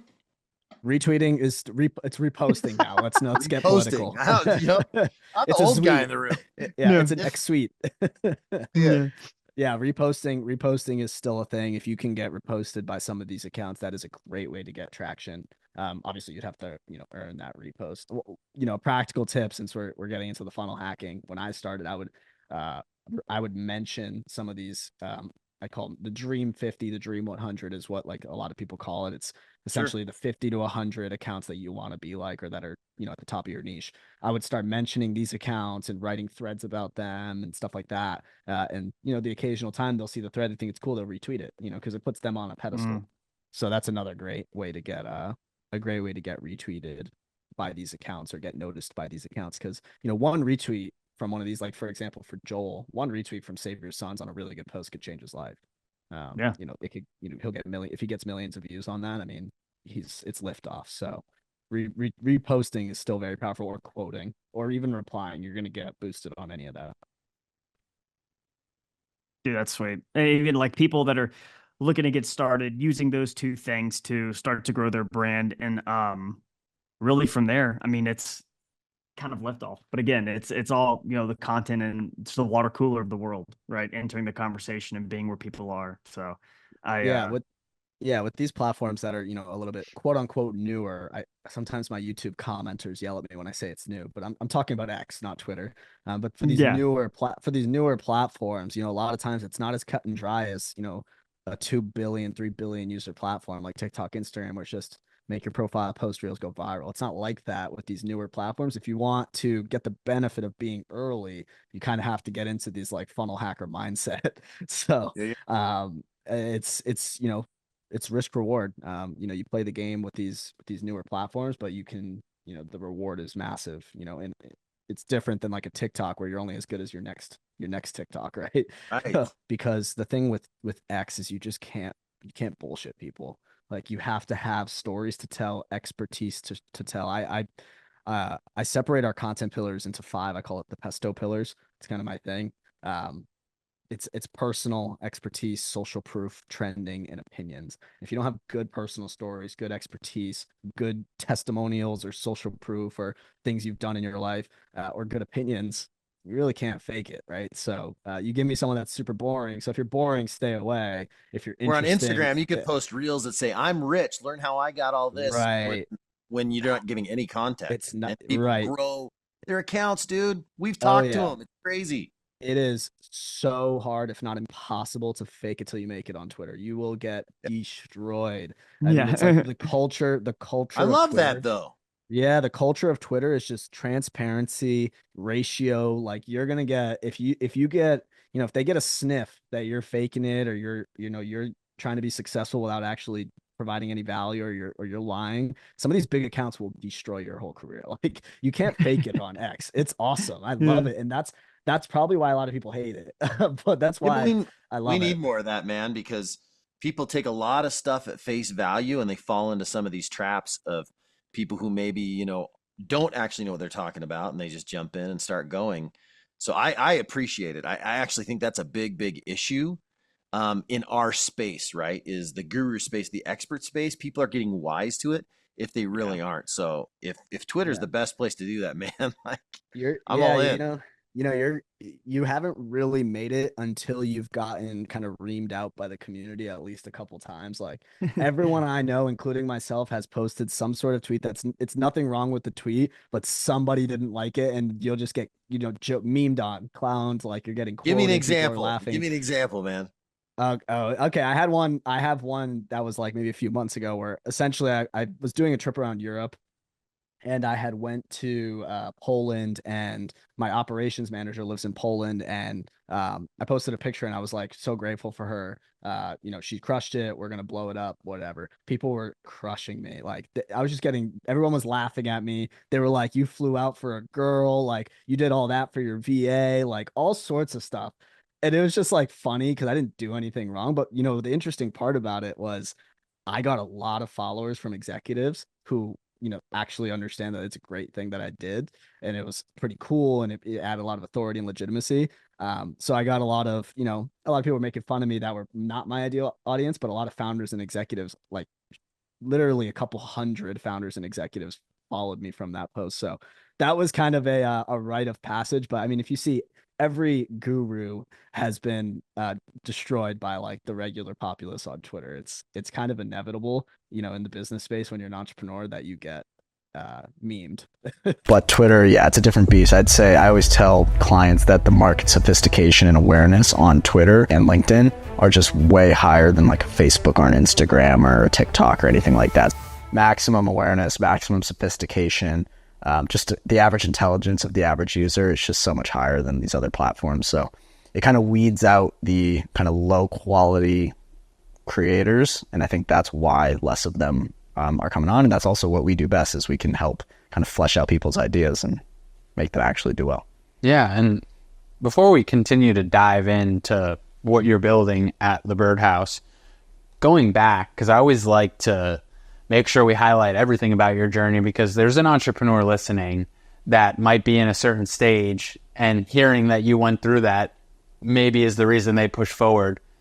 the birdhouse wasn't your first ordeal, wasn't your first agency, wasn't your first business. Talk about some of the struggles you went through to get to that product. Yeah, I mean, I started business when I was 19. I started like day trading because when I was in the military, I was in the National Guard. I joined the National Guard when I was 19. And when I was at training, my friend had showed me like Forex trading on his phone. So that was like my barrier. That was like my entry into kind of internet money. From there, I kind of went down the rabbit hole. I bought my first course. I bought Rich Dad Poor Dad. I kind of went through that whole thing my first year. That's when I started my first blog when I was like 19, 20. Started my first blog, started affiliate marketing, and I kind of just went down the rabbit hole year after year. Started my first agency when I was like 21. I've tried everything. I was drop shipping. I've really bounced around and got a lot of shiny object syndrome, which is probably why I didn't succeed sooner. But yeah, my first agency was, I did an Amazon pay-per-click agency. Then I had an IT consulting agency. It also didn't do very well. I thought that if I did IT and then mixed it with like marketing, I could do something. Nope.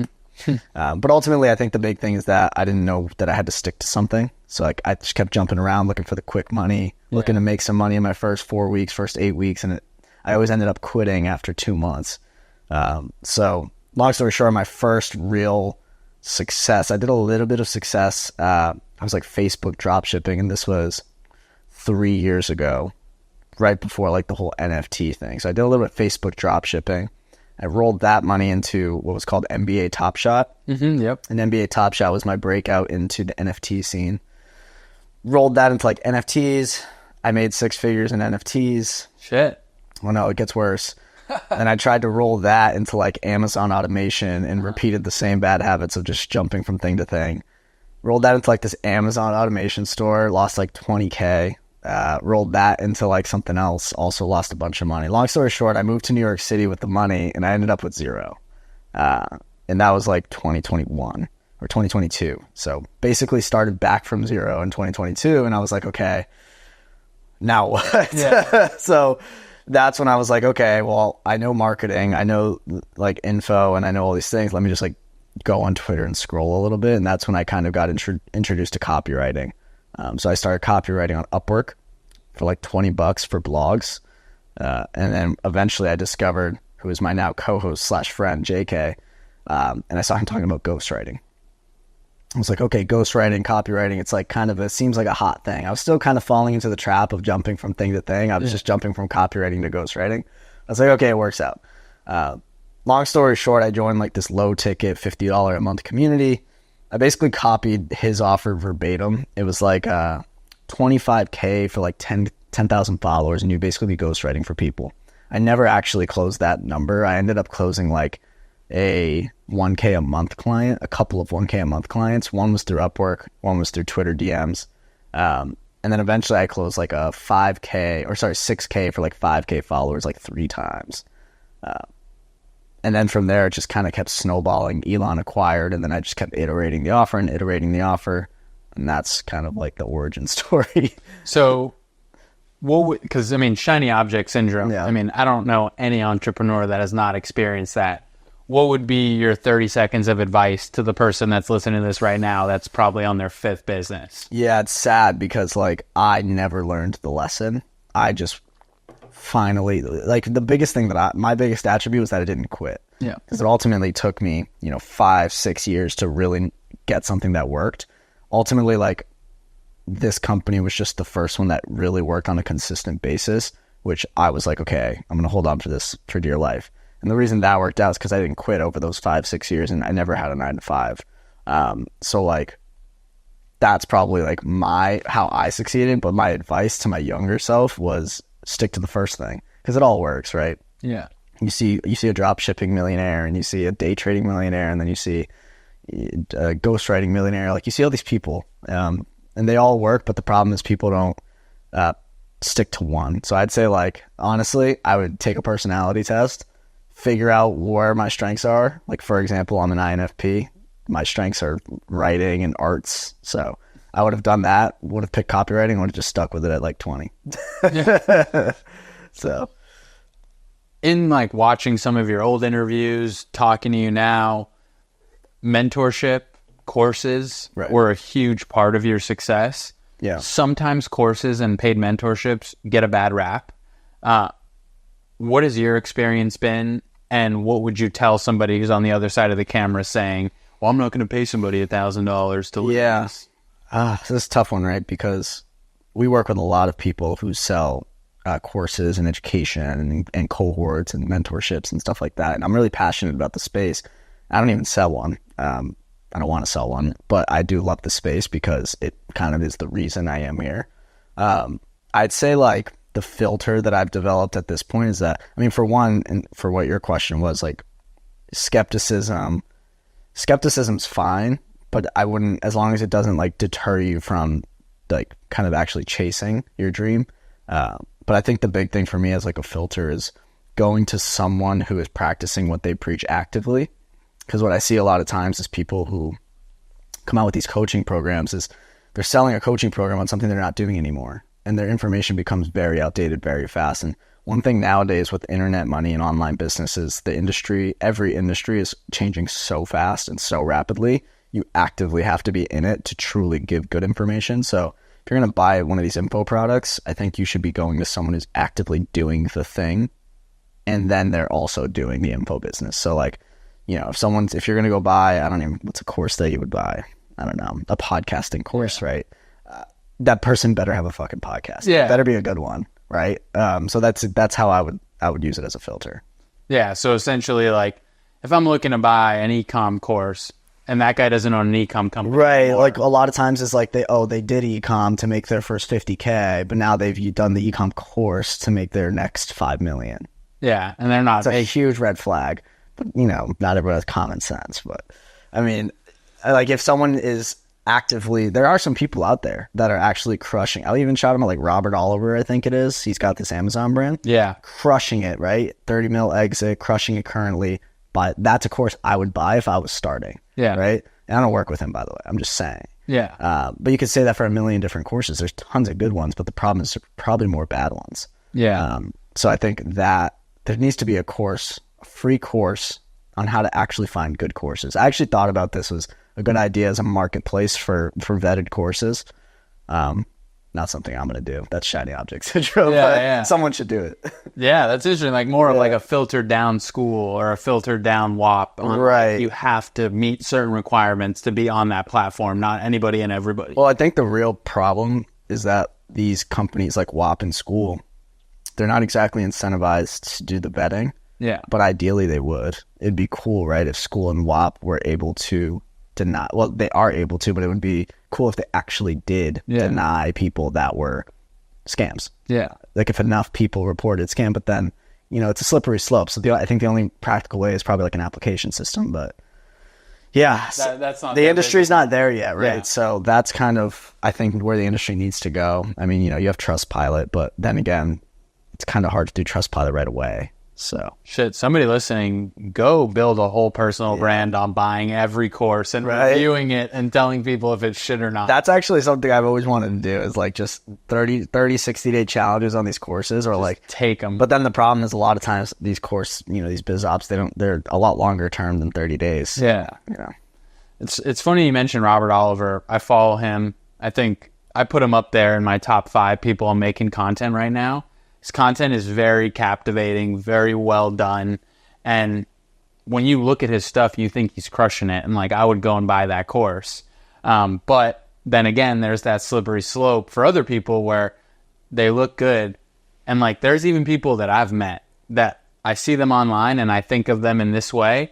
And then I meet with them and talk to them and have a conversation. I wouldn't buy their course, or I wouldn't be part of their mentorship. And it is a crazy space, but for you, you've had a really positive experience with that and have had that be one of the main reasons you are in the position you are now.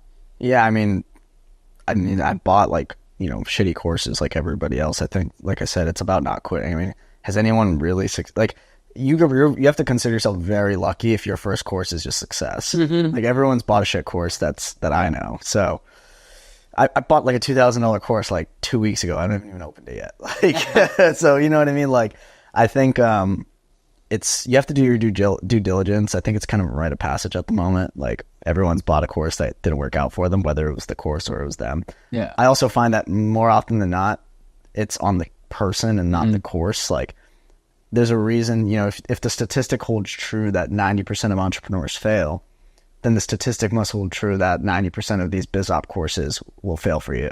Yep. Right? But it's no fault of the course. It's you. Right? So that's part of the slippery slope. And then the problem being is that, you know, half of that 90% are going to say it was a scam or it was bullshit or leave a bad review. And then that's what gives the industry kind of a compounding bad name. Yeah, it's definitely a tough space because you're putting out a really good product, but all of the success is dictated by the person who's actually actioning what they're learning. And that's an uncontrollable factor. You can't control people taking action. You can't tell people, that's that quote, you can bring a horse to water, but you can't make it drink. And that's kind of what the course industry sits at. Yeah, I agree. I mean, you know, like I said, my girlfriend runs a very successful info business. So I see the behind the scenes of her. I see the behind the scenes of the 15 different clients we have, businesses. And I just know it's like the logistics on an info business at scale are it's just so detrimental. And I say more of a business info business, not just a regular info business. It's because people just fucking suck. people are losers, dude. Like it's so unfortunate, but it's the truth. Like 90% of people are just not meant for it. And the hard truth is that the only way for them to find out that they're not cut out for it is to go through the pain, paying fucking $4K and realizing I'm not cut out for this. Yeah, I'm just not good enough. Yeah. Or I just don't have what it takes. Yeah, it's tough. It's a tough scene. I don't know the way forward. Leave that one to like school or something or WAP, but I'm just going to be out here promoting the good guys. Yeah, for sure. So at what point did you start to think there was a real market for the birdhouse? There was a real need for what you offer? Yeah, I'd say like I started my business in May or maybe August, something like that of 2022. I'd say after 3 to 4 months, I quickly realized that there's definitely a market for growth, but there's a problem in that people aren't patient enough, and I wasn't big enough to target companies who are, you know, allocating millions of dollars a year in funding to pay for my service. So what I quickly realized is that, you know, if you're targeting personal brands, the problem with targeting personal brands, which is who I'm targeting, is that personal brands typically don't have a marketing budget. Mm-hmm. Unless they're the big dogs who are mostly going in-house and not agency. Yeah. So for me to justify a personal brand to afford me, because companies allocate hundreds of thousands in marketing very easy, especially, you know, if you're doing e-commerce marketing. But for me, personal brands, I was like, okay, these guys can't afford me for the most part. And if they do, it's very short LTV because they're churning after they get their first 5K followers, or they're churning even after 10K followers. And you could knock it out of the park for them and hit your guarantee and do all this stuff, but they still didn't make a lot of money, so they're not going to renew with you after you deliver on that initial agreement. Yeah. So I had my first client who was a 3K a month retainer, and this wasn't my first client, but my first 3K client, and he was an info business. He had maybe 18K followers at the time, and he just needed someone to write for him, and I was like, okay, I'll write for you. We helped him crush it and go viral. But what was actually interesting is not only did they go viral and crush it, these people really wanted to track the performance of the sales team on Twitter. So I was like, okay, this is new for me. I'm going to learn a lot about sales. And that's when I kind of was introduced into the whole sales rep, kind of sales team, closers, all this stuff. And I quickly realized that they are going to make a lot of money off my service for 3K. Mm-hmm. And they ended up doing... 1 month was like 93K, another month was like 137K. Holy shit. And this is cash collected. And 3K spent was pretty good. Right. So like, you know, they were freaking out on the channel, and they were sending like all caps, and they were saying like, oh my God, 56x ROAS, like all this stuff. I was like, okay, now I need to figure out how to actually, I didn't think this at the time. I know now, but what I was actually thinking at the time is like, how do I capture more value from this? So a couple clients later, they gave me some referrals because they were really, really happy with us. And I started only targeting personal brands who were going to sell info products. So I was like, okay, if we can crush it for them, we can crush it for others. And that's what we did. And we got our first performance deal after that, percentage deal. Now we're actually capturing more value of the sales. And after that, I was like, okay, this is my new niche. My niche found me. Yeah. And then I just kind of went all in with that. That's when I knew I had something, is when they were making 6 figures in a month from, me writing tweets. I was like, okay, we got something here. Something's right. Yeah.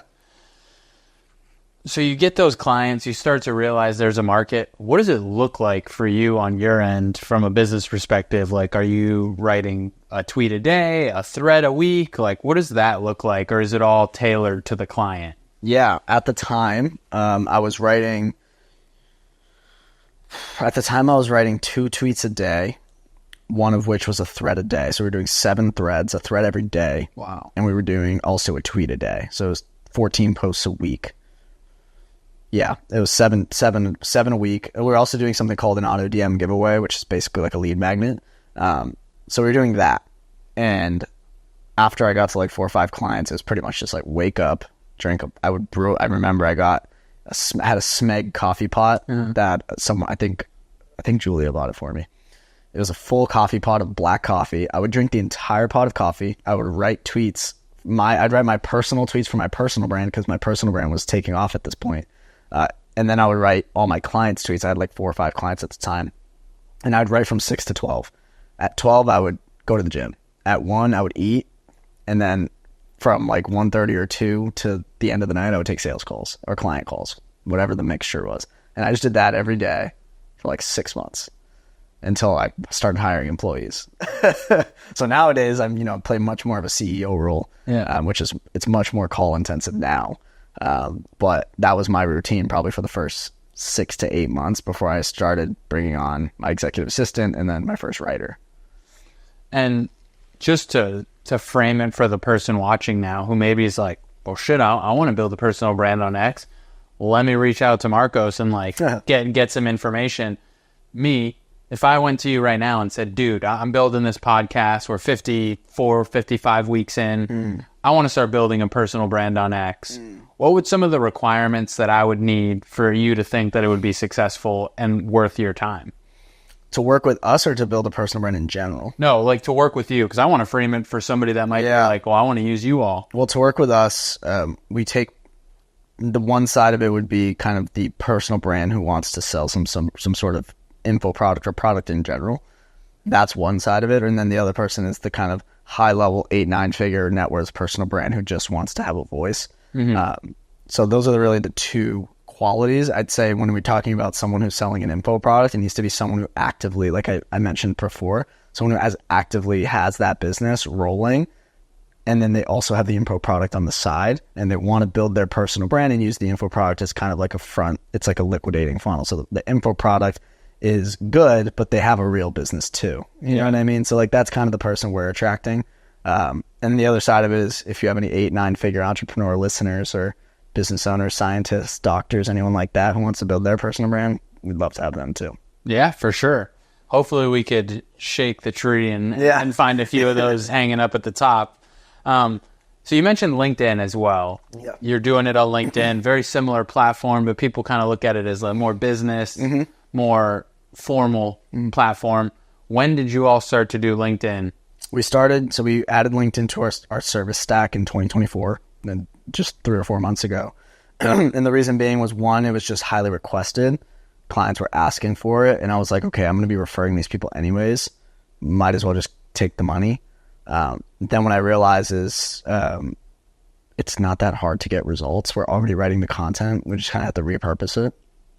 So also I heard what really pushed me over the edge was for 2 reasons. One, my friend Lara Acosta, she's like a LinkedIn guru. She was pushing it a lot. And then also Gary Vee was pushing it a lot. So all the voices getting in my head, I'm referring clients to other ghostwriters. I'm like, okay, let's just add this service. So that was the reasoning behind it. But in general, like kind of the bull case for LinkedIn is that it's becoming more of a content platform and less of a job board now. Yep. Video, hashtags, long form posts, networking. Like there's a lot going on over there. It's definitely the more B2B centric platform. But for who most of our clients are targeting, it still works out. Like I'm not exactly working with people targeting like 18-year-old, 19-year-old Rolex kids. Like, Yeah. that's not really who we really work with for the most part. So LinkedIn was a good opportunity. And are you bullish on LinkedIn going forward? I mean, obviously it's part of your brand, but is it, I guess I don't want to ask that question. I want to ask more of like my tweet or my content on Twitter. How different is it when I go to LinkedIn, or is it just something that's a simple repurpose? It depends on the person. If you're just going to be talking about podcasting, it's a simple repurpose. I'd say Twitter, you have more of the kind of unlimited tweets limit where you could just kind of shower thoughts, say what's on your mind, conversational. Whereas LinkedIn is more broadcast, put out structured posts. I'd say the way we like to look at it is the structured posts that are going to go on X can go also on LinkedIn. I wouldn't put, half of the tweets I put out on X on LinkedIn. But anything that's structured, client results, testimonials, educational posts, stuff like that, even stories, I'll put those on LinkedIn. Got it. We talked before we started rolling that you just went to a acquisition.com event with Alex Hormozy. Alex Hormozy has a really awesome, and luckily he's got a massive audience, so this works for him, but he mentions that he doesn't have a notebook. He just tweets all of his thoughts and ideas out. Right. And then at the end of the week, we'll audit which one's got the most engagement and then just make content on that. You want to make sure you have a CTA in the first 6 to 9 lines. And it doesn't have to be, hey, buy my thing. It could just be hyperlinked. And I pretty much dumbed it down to 5 content pillars. And it's ironic that it's an Italian word, but basically I call them the Pesto pillars. Because we want to build personal brands that can not only, last a lifetime, but actually sell your product now. So one thing that's really been helpful for our clients has been this right here, which is a little about me. I know we already met, and there's only 2 of you here at the moment. But just to reiterate the context, I run a Twitter and LinkedIn marketing agency for personal brands, specifically and almost exclusively for online coaches, CEOs who sell info products and stuff like that through their personal brand and through viral content. So we're definitely going to be heavily related to what you guys do. We have about, we signed like 4 clients this week, so I actually don't know the total number, but it's anywhere from 13 to 15 clients usually at once, and I have a team of 6. So we pretty much just create about 21 times 14 pieces of content a week. So anywhere from 1 to 200 pieces of viral content a week. And we repurpose that to other platforms such as Instagram, TikTok, YouTube. Some of them go as far as reading them for scripts, so definitely going to be super helpful here. But the main thing I want to talk about is content pillars. So the old way we used to do things is we used to say that there's really just viral content and then there's sales content. We completely changed that about a year ago, and I pretty much dumbed it down to 5 content pillars. And the reason I dumbed it down to these 5 is because we want to build personal brands that can not only last a lifetime, but actually sell your product now. So the 5 pillars that we're going to go into, and it's ironic that it's an Italian word, but basically I call them the Pesto pillars. And why I did that is I just wanted it to be a word that actually exists because it's easier to remember. Yes. So Pesto. So the first pillar is going to be personal. Second pillar is going to be expertise or expert. Third pillar is going to be social proof.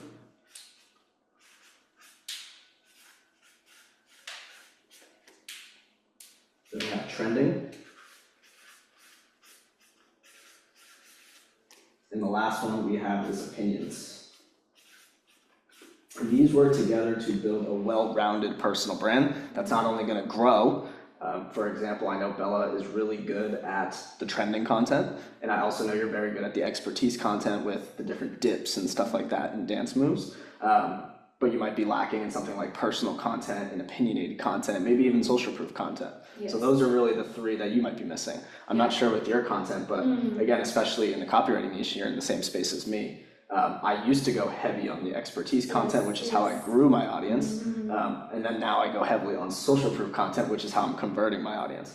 So one of the questions I get asked a lot is, what is the balance? My answer is that everything's nuanced. I usually tell new creators to do, 1/5, right? 20%, 20%, 20%, et cetera, right? But what you'll find is for your niche, for example, yours, you know that this content right here, the trending content, is what's driving your growth and the expertise content. So those are going to be the pillars that's going to be a bulk of your content. And I'm going to get into what each of these will kind of look like right now. So with personal, this can be literally anything, but I usually like to go with storytelling content. It's something you might see storytelling content for her, for example, is that most recently anything about her Nona, anything about her past, anything about the story, anything about me, that's all personal content, and it's in the storytelling narrative. And this is what this content is really going to do, is it's going to build your character. It's kind of like, especially if you're a fan of fiction, it's literally character building content. So it's all about building your character, relating to your audience. And what I had mentioned to you guys over dinner is that people pay for the coach, not the coaching. So you want to build someone that people can relate to, find all of the 5, 6, 7 different things that kind of make you who you are. And that's going to fall into the personal category. And I'll give you an example, because our clients, for example, do anywhere from the worst clients 30, 40 grand a month in their coaching programs, and the best clients up to 300 to 400,000 a month in just with content marketing. So an example of a storytelling content is I have a client, I have a lot of clients like this, but a lot of them have kids. I also have clients who love human performance and health hacking and stuff like that. So, if he sells a program on how to make money with vending machines, we're gonna go write content about how he's being a better father, how he's trying to live longer for his kids. Most recently was interviewing people on the street and things that they regret now that they're 70 or 80 years old. And what that does is it brings in a mass audience with trending content, and we're gonna go ahead and nurture them with the storytelling content. So again, we'll get deeper into that, but that's the personal pillar. So expertise is a good one. This is also going to fall into the category of content that's really going to grow you. It can also nurture, but it's really going to grow your account as well and position you as an authority, which is going to help with sales. So this can be mental models, frameworks, lists. Lists are great. 10 dance moves that will make you fall in love with your partner again. 10 copywriting techniques that can help you hook the reader. Lists are amazing. There was actually a study done that the top performing piece of written content right now is listicles on the internet, and that's in 2024. It's super updated. So we've been heavily relying on listicles, top 10, top 8, 8 of this, 7 of that. Those are crushing it right now. So listicles, I'm gonna go lists/listicles are amazing. And expertise content, again, is going to be one of those things that is both going to grow, but it also convert your client. What it's really doing is building authority. People, they'll follow you, but it's like, why should I listen to you? Why should I buy from you? And we'll get into that in the next pillar as well. So social proof, testimonials, case studies. You can go as far as just screenshots, reviews, anything like that. And you can do this all in really creative ways, which we'll talk about for you guys specifically. But for example, right, like Alex Hormozi, he always talks about gym launch. I did a $40 million exit. He's making it very known why you should listen to him. Rich even did it when he was on here a few hours ago. Why should you listen to me? It gets them involved. It makes them want to buy from you. It actually makes them listen. And now they're actually going to be much more likely to buy your product. And the higher ticket you are, the more social proof you'll need. So social proof is also really important. And I'll show you guys where you can actually fit this into your brand, because not everything needs to be a reel, right? You're not going to make a testimonial reel because it's not going to go viral. So I'll show you where to put that. And this is going to be platform to platform where it should go. So trending can be like literally anything, but it sounds crazy trending, but trends, trending audio, news, current events, etc., right? And these all, sorry. You just did one like this where she like stitched a viral video.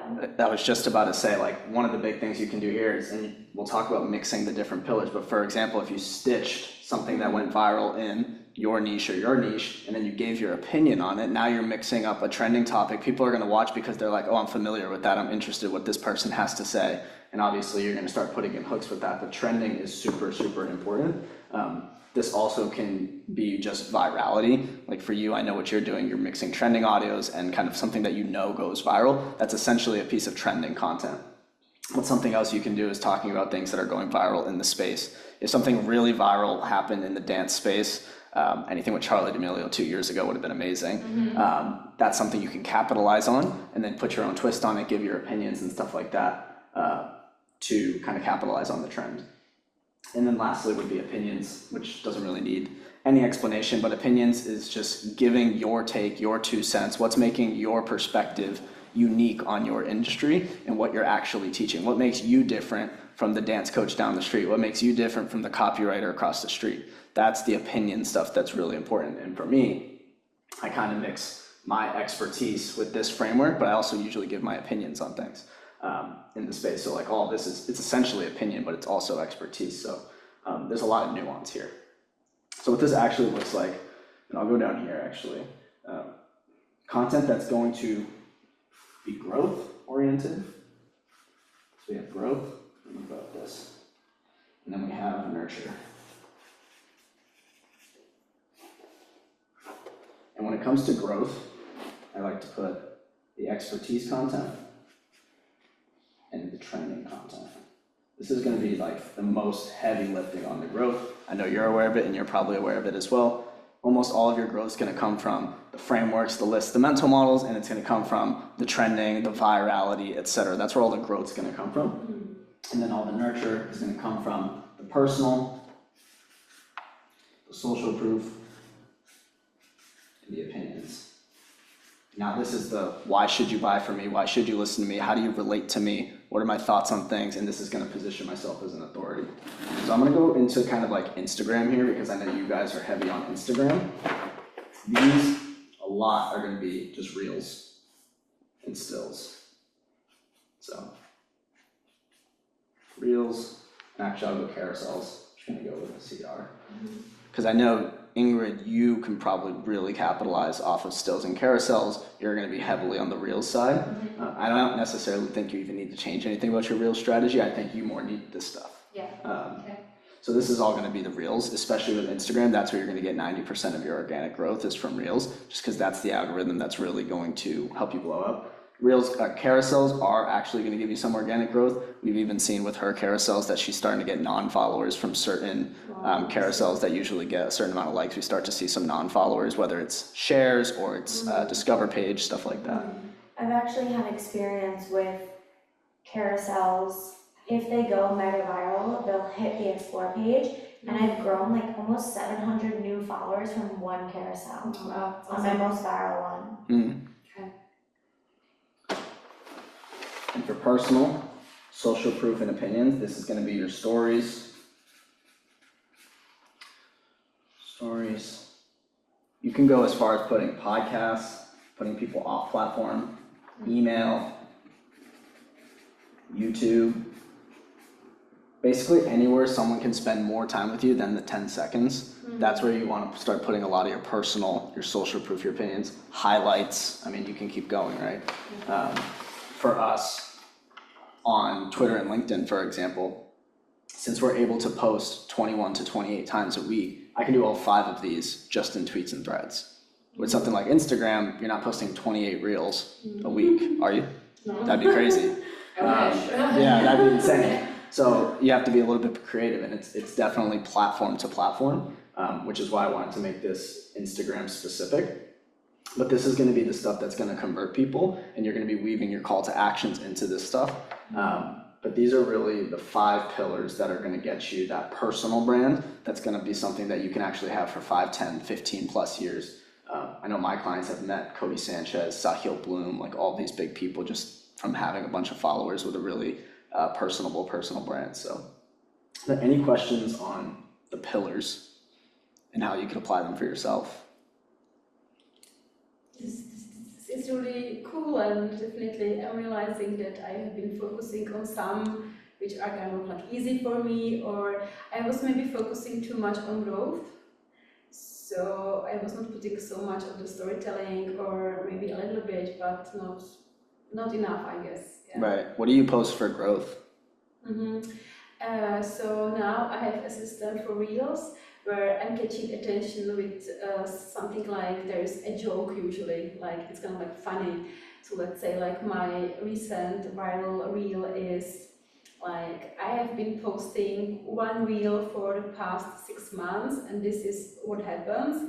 And then I say like I'm constantly stressed over my numbers. My kids don't remember how I look like. The shop assistant in the shop thought I'm a celebrity, but then she messed me up with somebody. So there is like I'm catching attention there, and then in the caption I'm giving some like tips of the expertise things. So like I don't know, this would be like how to stay consistent on social media. And then I have a second one which works nicely, and it's more like just storytelling, like I'm showing some emotions, and again in the caption I'm educating people. Right. And do you feel like you're missing any of the pillars? Definitely I'm not doing carousels, and I should do them because I believe they are good. I somehow feel my content is kind of like all the time the same things, which people might be bored a little bit after some time, Right. I guess. And yes, I just feel I'm doing the same over and over again, so I wanna try some new things. And like the social proof, let's say, I'm putting that into my stories a lot, so I screenshot something and put it there. Definitely I should focus more on the opinions, because I think it is a good way how to stand out, like to say I think about some things in this way, etc. And storytelling, I'm using it a little bit, also mostly in stories, not so much in the posts, so maybe I should do it. Right. Yeah.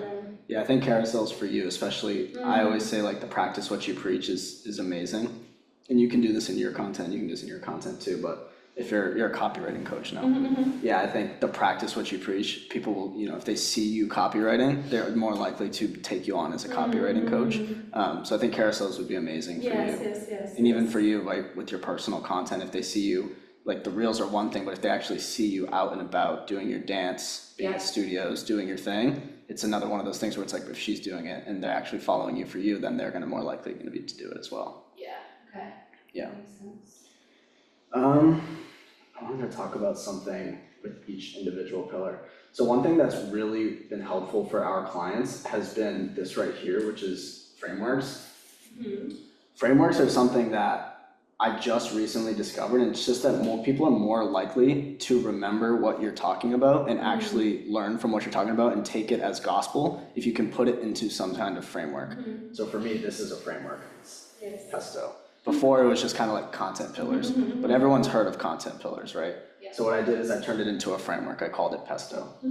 So we've been doing this for all of our clients. We've been basically taking their expertise and turning it into some sort of framework.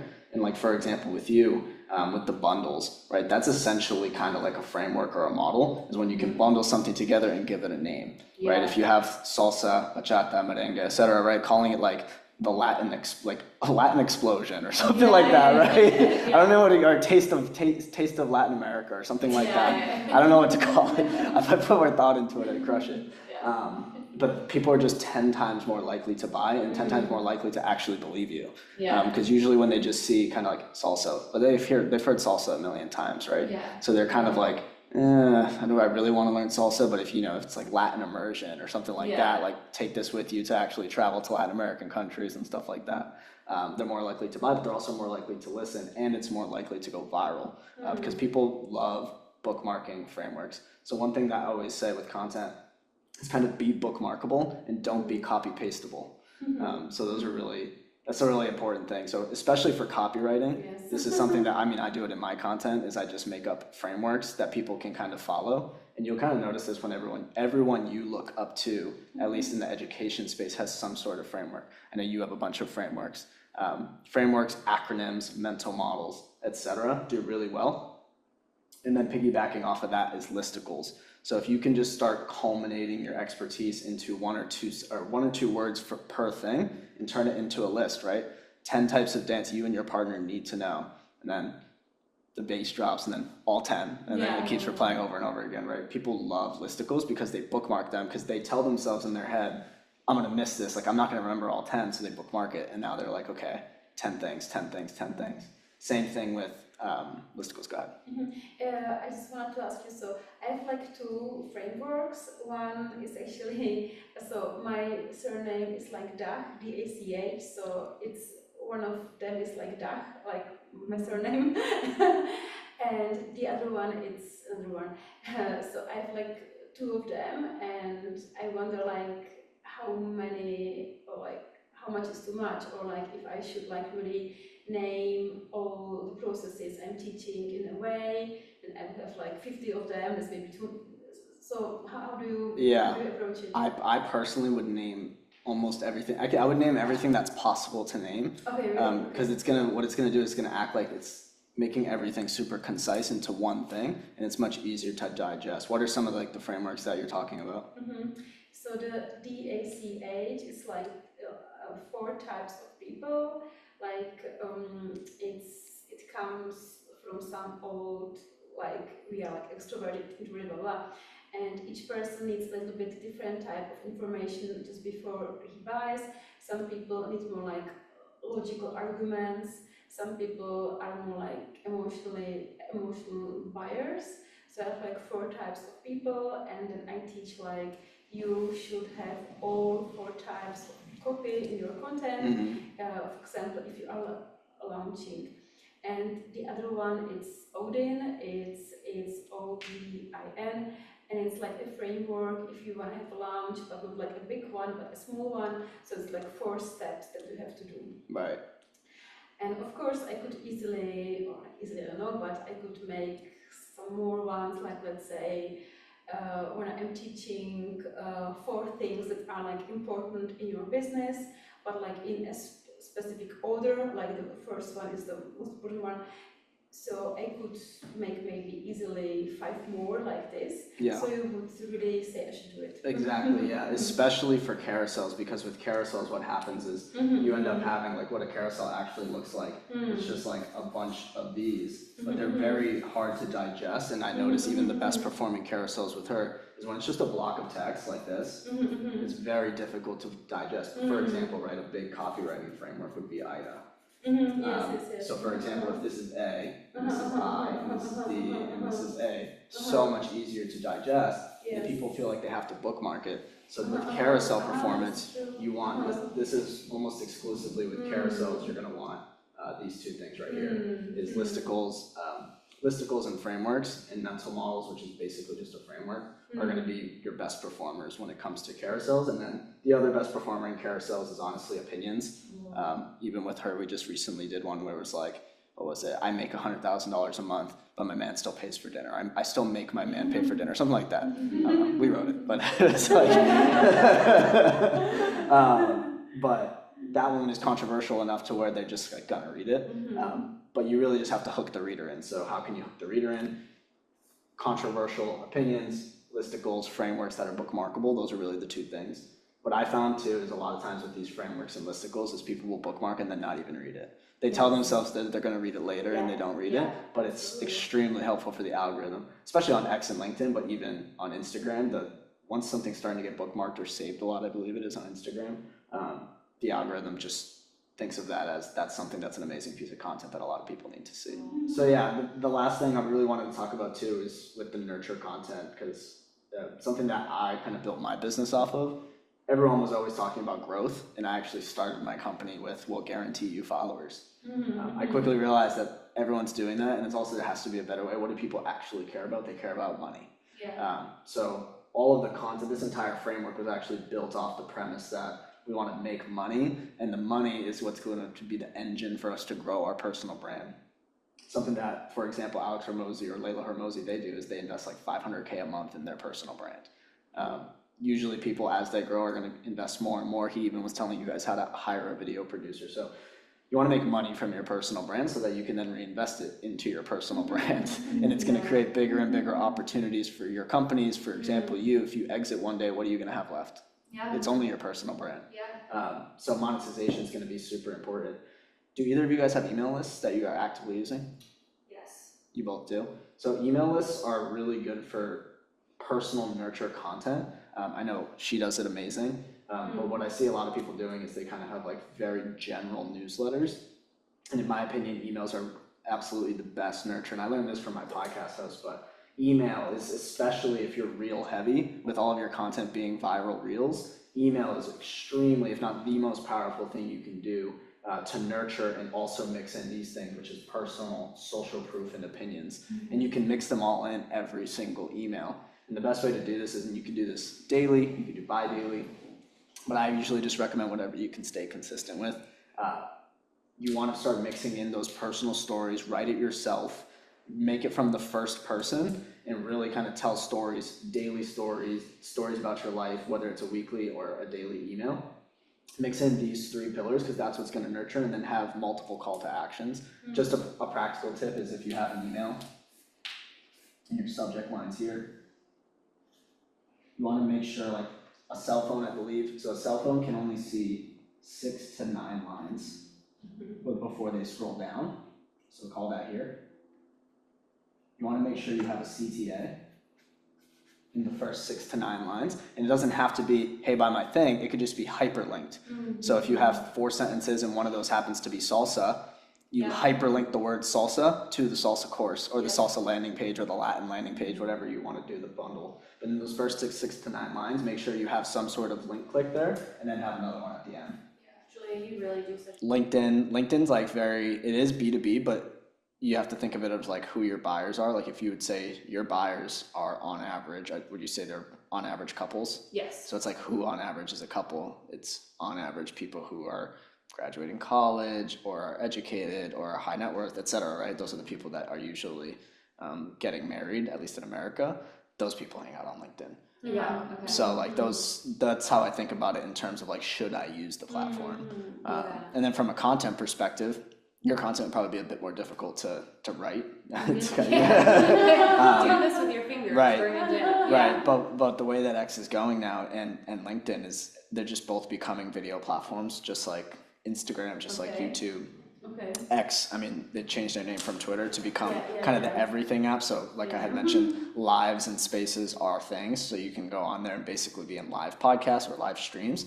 The written tweets are still there, and the threads and the carousels, which we do a lot of transcriptions of. But actually, for all of our clients, we repost all of their videos on X. Both platforms have immersive swiping, just like TikTok. And both platforms you can post long form as well. So we post literally like full length 1-2 hour podcasts on Twitter with timestamps. So Twitter, you can pretty much do anything. Same with LinkedIn.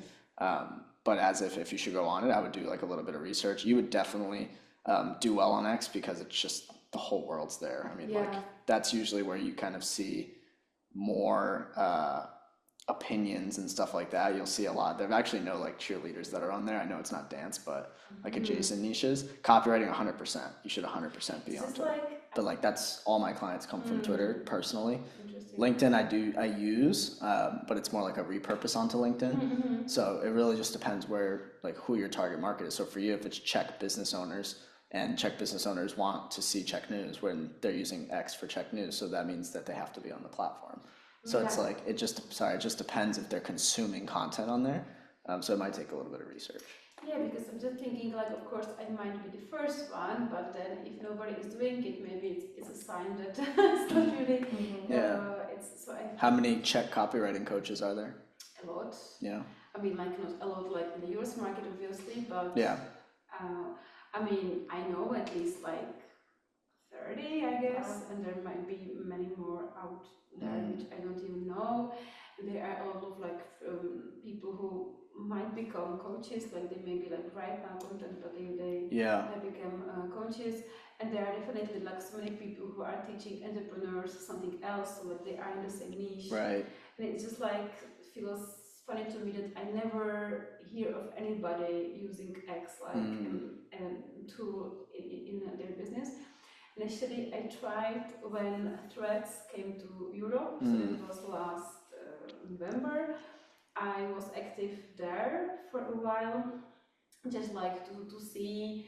I really liked it, but I felt there are not people who are buyers. Yeah. I felt like people came there to make some discussions, and but I didn't feel like they are there to become my clients or something. I'm not a big fan of Threads personally, Okay. but I would definitely, if I were you, the same framework as before, more, better, new. I would do more of the LinkedIn stuff, you know, from once a week to maybe once a day, or just the same amount that if you're already posting it on Instagram, you have no reason not to post it. You would put like those funny reels on LinkedIn? No, more so the carousels. Exactly. Carousels and longer success stories and stuff like that.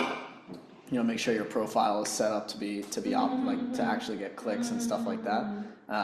But just putting out content that can get organic reach.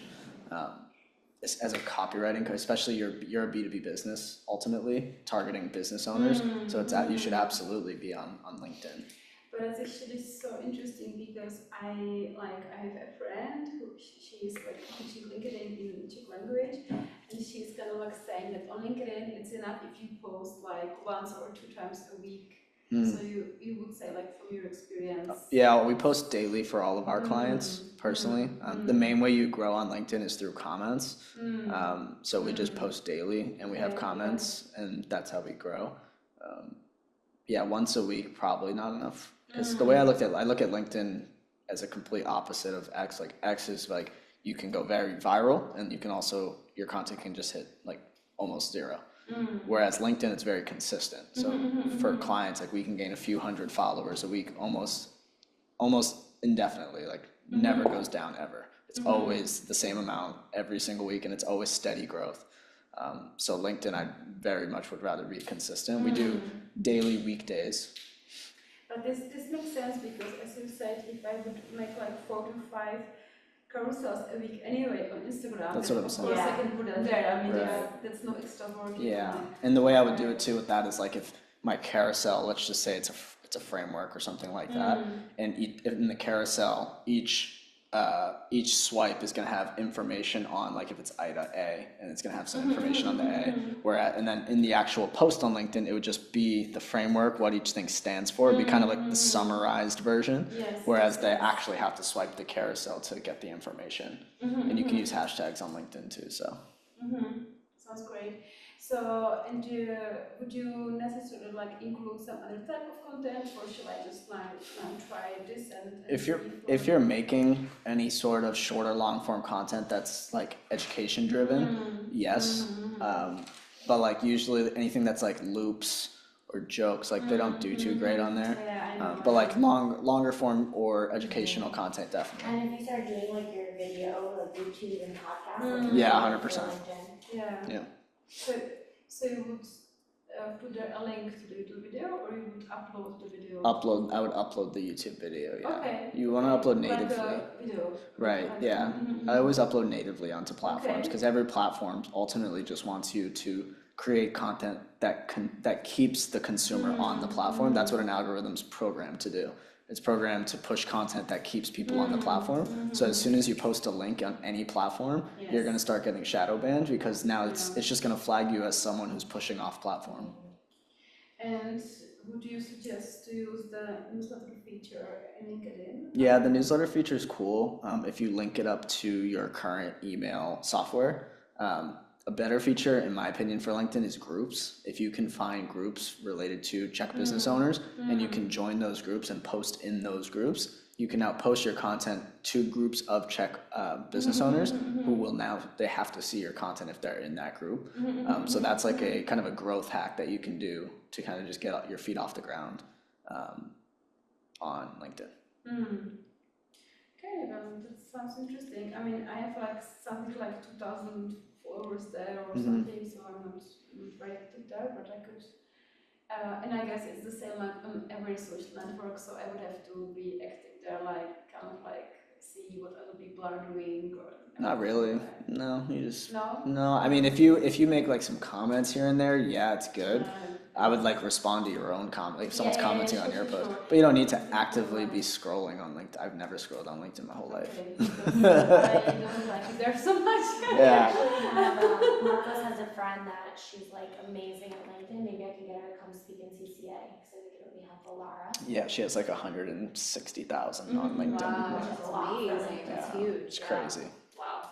This online coaching business went from 10 to 100K a month. on Twitter and LinkedIn with no prior personal brand and without even having the app on his phone. Because you really did come in with like, no, you didn't have any brand. You had no personal brand. Nothing. I literally don't have the app downloaded on my phone. I did a 20-minute interview with him breaking down how to create a funnel on both Twitter and LinkedIn that closes leads, the secret to writing unique angles for your copy and your content, and lastly, how to turn your content into cash. If you want to scale your info business through Twitter or LinkedIn, this is not a video you want to miss. All right, well, thanks for joining me. We're here to talk about your experience with the Birdhouse. This is my first client interview case study. So not a lot of people have been doing this in my industry. And I think this will be a good time to kind of let some light shine on it and just kind of talk about the customer experience, what kind of results we got, etc. So I appreciate it. Absolutely. Excited to kind of share my journey. And it's been a pleasure working with you, Marcos, and the Birdhouse team. Amazing. So can you briefly describe kind of your business, who you are, what you do? Yeah, I work in the info marketing space, and it's essentially a coaching business paired alongside some info. And I've been doing it for about a year and a half now. And can you share where you were kind of before you started working with us in terms of revenue, and then where you ended up, up to date today, I think as of the end of 2024 in terms of revenue? Yeah, and just to piggyback, I think, I'd said I've been kind of doing it for about a year and a half. I have been working with Birdhouse and Marcos for about a year now, so 12 months. And I think during the first 6 months, I was really struggling with getting the awareness and exposure for my company. And I think revenue-wise, the first 6 months, it had to have been on average somewhere between 10 and 20 grand a month, maybe even just 10 on some months. And then after,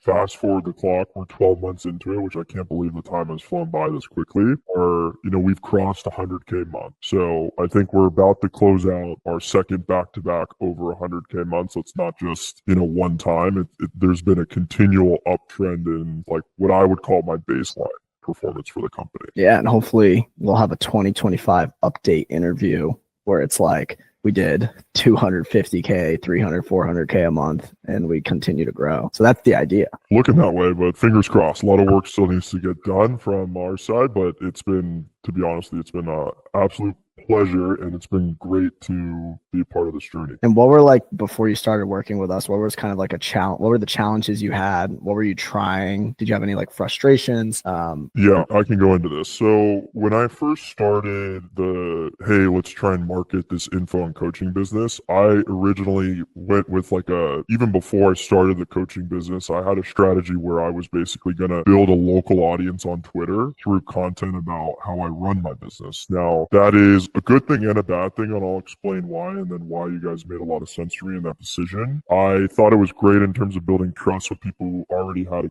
business. I think, yes, there's a lot of local authority, but the problem is, even when you're doing that, if you don't know how to write particular types of copy, you're just going to keep essentially serving the same audience over and over and over again and not actually bring anyone into your awareness, right? So you're essentially like a little small circle, and you continue to be really valuable to that small circle, which is good in some regards because I got my first couple people that way. But then when it's time to go from like one to many, so to speak, you're going to find that it's very challenging. So if you don't know, if you haven't written a lot of copy, you don't have a lot of experience, you don't really know what it's like to run a top of funnel all the way to a bottom of funnel copywriting strategy, you're going to struggle. So I went to Marcos for that. Essentially, I basically was like, hey, like, I don't know how to grow the top of my awareness, right? I don't know how to get more eyeballs on this, and I need someone to help me out with that. And his agency essentially does it all for you. So yes, there was a lot of work up front in terms of like giving him my kind of like life story in a sense, but after that's done, it's a set it and forget it. Like I even joke with Marcos, like I'm not a big X person, Twitter person. Like I literally don't have the app downloaded on my phone because like I don't personally like the echo chamber. Sometimes it can be, and I try and stay away from social media as much as possible, which is funny because I market so much on there. But it's funny, like it's done for you so much that if you don't want it to be there, it literally doesn't even have to be there in part of your life. Like literally done for you. in every aspect. Yeah, it's been great. That's awesome. Sweet. Well, like I know you did, like you kind of alluded to it a little bit with the onboarding. But I'm curious, you already hit this question a little bit, but what would you say is like your total time commitment required from you? What was like upfront, if you had to guess, and then like what every week, how much time are you committing? You know, the 15-minute calls where we come on and we're like, sup. Yeah. So there's I think there's kind of a couple different phases you're going to go through when joining Birdhouse. I think the first is like onboarding, and that's a lot of upfront work. And I think put the time in on the upfront work because it makes everyone's life and job much easier. So I'd say if you're really thorough about your life story, things essentially to write copy about, right? Because that's essentially what you're doing. If you're very thorough with that, I'd say, you're spending 10 hours, 20 hours doing the upfront work. Then afterwards, I think it depends on where you're at with the journey. If you've ever done anything like this, then you're going to have to manage some new processes that you've never managed before. So you've got essentially a funnel being created from Marcos of how do I nurture these leads and turn them into actual clients. So you may need to learn how to DM set, or you may need to learn how to hire, source, and manage a DM setter. So those can vary in time, with the latter being much more efficient, right? Because you're getting help doing that, and Marcos helps you with that as well, with playbooks and sourcing. So like even that, like yes, you should do maybe the DM setting in the beginning, but very quickly like you're out of that and already saving more time. So I'd say when you're at that, call it phase 1, phase 2 transition, like your hours are dramatically going down. Like we're talking about, you're not writing copy anymore. You're not, managing like comments, likes, DMs and all that anymore. So 1 hour a week max. And that's really just to try and manage the person who's executing that and be available for them if they have questions about you specifically, since it is somewhat intertied to your personal brand. Love that. Is there anything that like surprised you about our service? And like, did you have any misconceptions before starting when you reached out? I think the part that surprised, I don't know, you said it a bunch about how quickly things can change, but I think like the part that surprised me was how quickly things can change. I think like there's a point on everyone's kind of journey of this where there is somewhat of a glass ceiling that needs to be broken, whether that's, hey, I haven't gone viral yet, or, hey, I haven't broke this follower count, whatever the KPI is. But there is, at least in my experience, there is an inflection point where digital authority gets established. And if you can cross it, it changes things. And it changed my business. I think, I don't remember what month it was, but once it changed, I have not looked back since that moment. There was a point where I was like, don't worry, like, we're going to go from gaining 500-600 followers a month to like a couple thousand, and your close rate will go up and you're going to go viral. And you were like, okay, like it was just agency talk. And then eventually like, oh shit. Yeah. He was serious. Yeah. So I think that's the thing, that if you can, but you have to understand too, like you can't expect to be getting everything overnight either. So I actually had a pretty patient outlook on this whole process, which I think actually helped me see it through, deal with some of it, because like you're still going to have bumps in the road. So you want to have a long-term mindset when you sign up for Marcos's stuff. It's not, if you're going to come here and think that he's going to solve a pretty huge awareness issue you're going to come with him with overnight, I think that's a mismanaged expectation on the client side, whoever's coming to you. And I think for me, like I didn't have that intention. So it allowed me to see things through instead of like, I think the agency world, you see people just like try someone out, churn out really quick, and they don't see results and they complain. It's like, well, hold on a second. Like you weren't even patient through what is like a multi-month thing that needs to get actually started to you even see results. So that was the key, I think, for me. If I look back on like why I'm here, is I was patient enough to see things through, and it all kind of came together. Because you really did come in with like, you didn't have any brand, you had no personal brand, no name. Like it wasn't like you came in with this Instagram following or this YouTube following to piggyback off of. It was like literally just bare bones. Yeah, I think I had 500 followers. Saying the circle was small with my team, like whatever my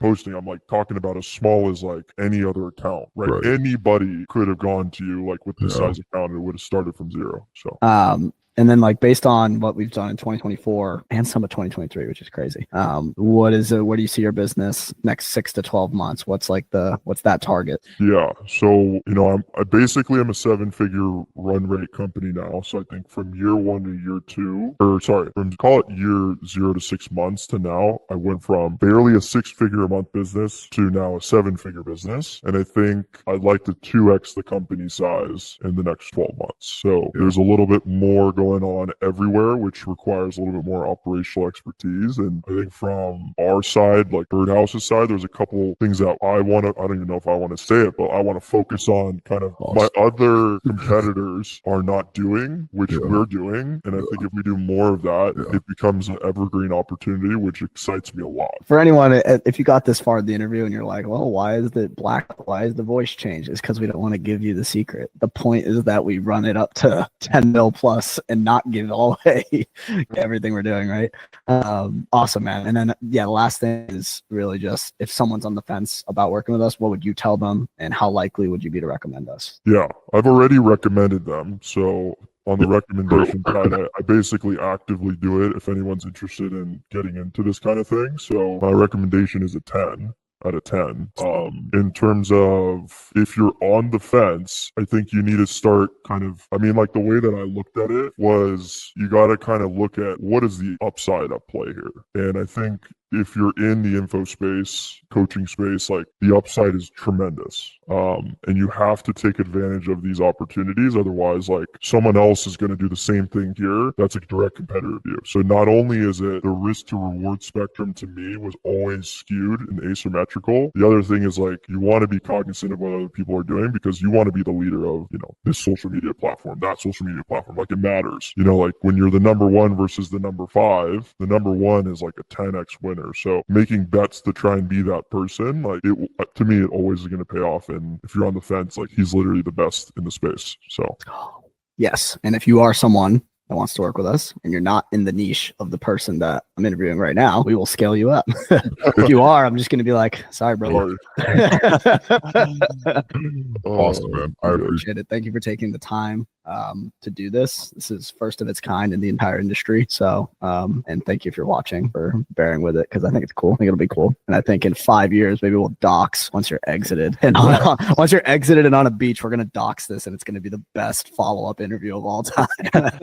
Absolutely. I'll be on a golf course, preferably. Absolutely doxing this on a golf course in person, sipping Mai Tais. All right, Marco. So thanks again. Appreciate you. I appreciate it. Thanks again.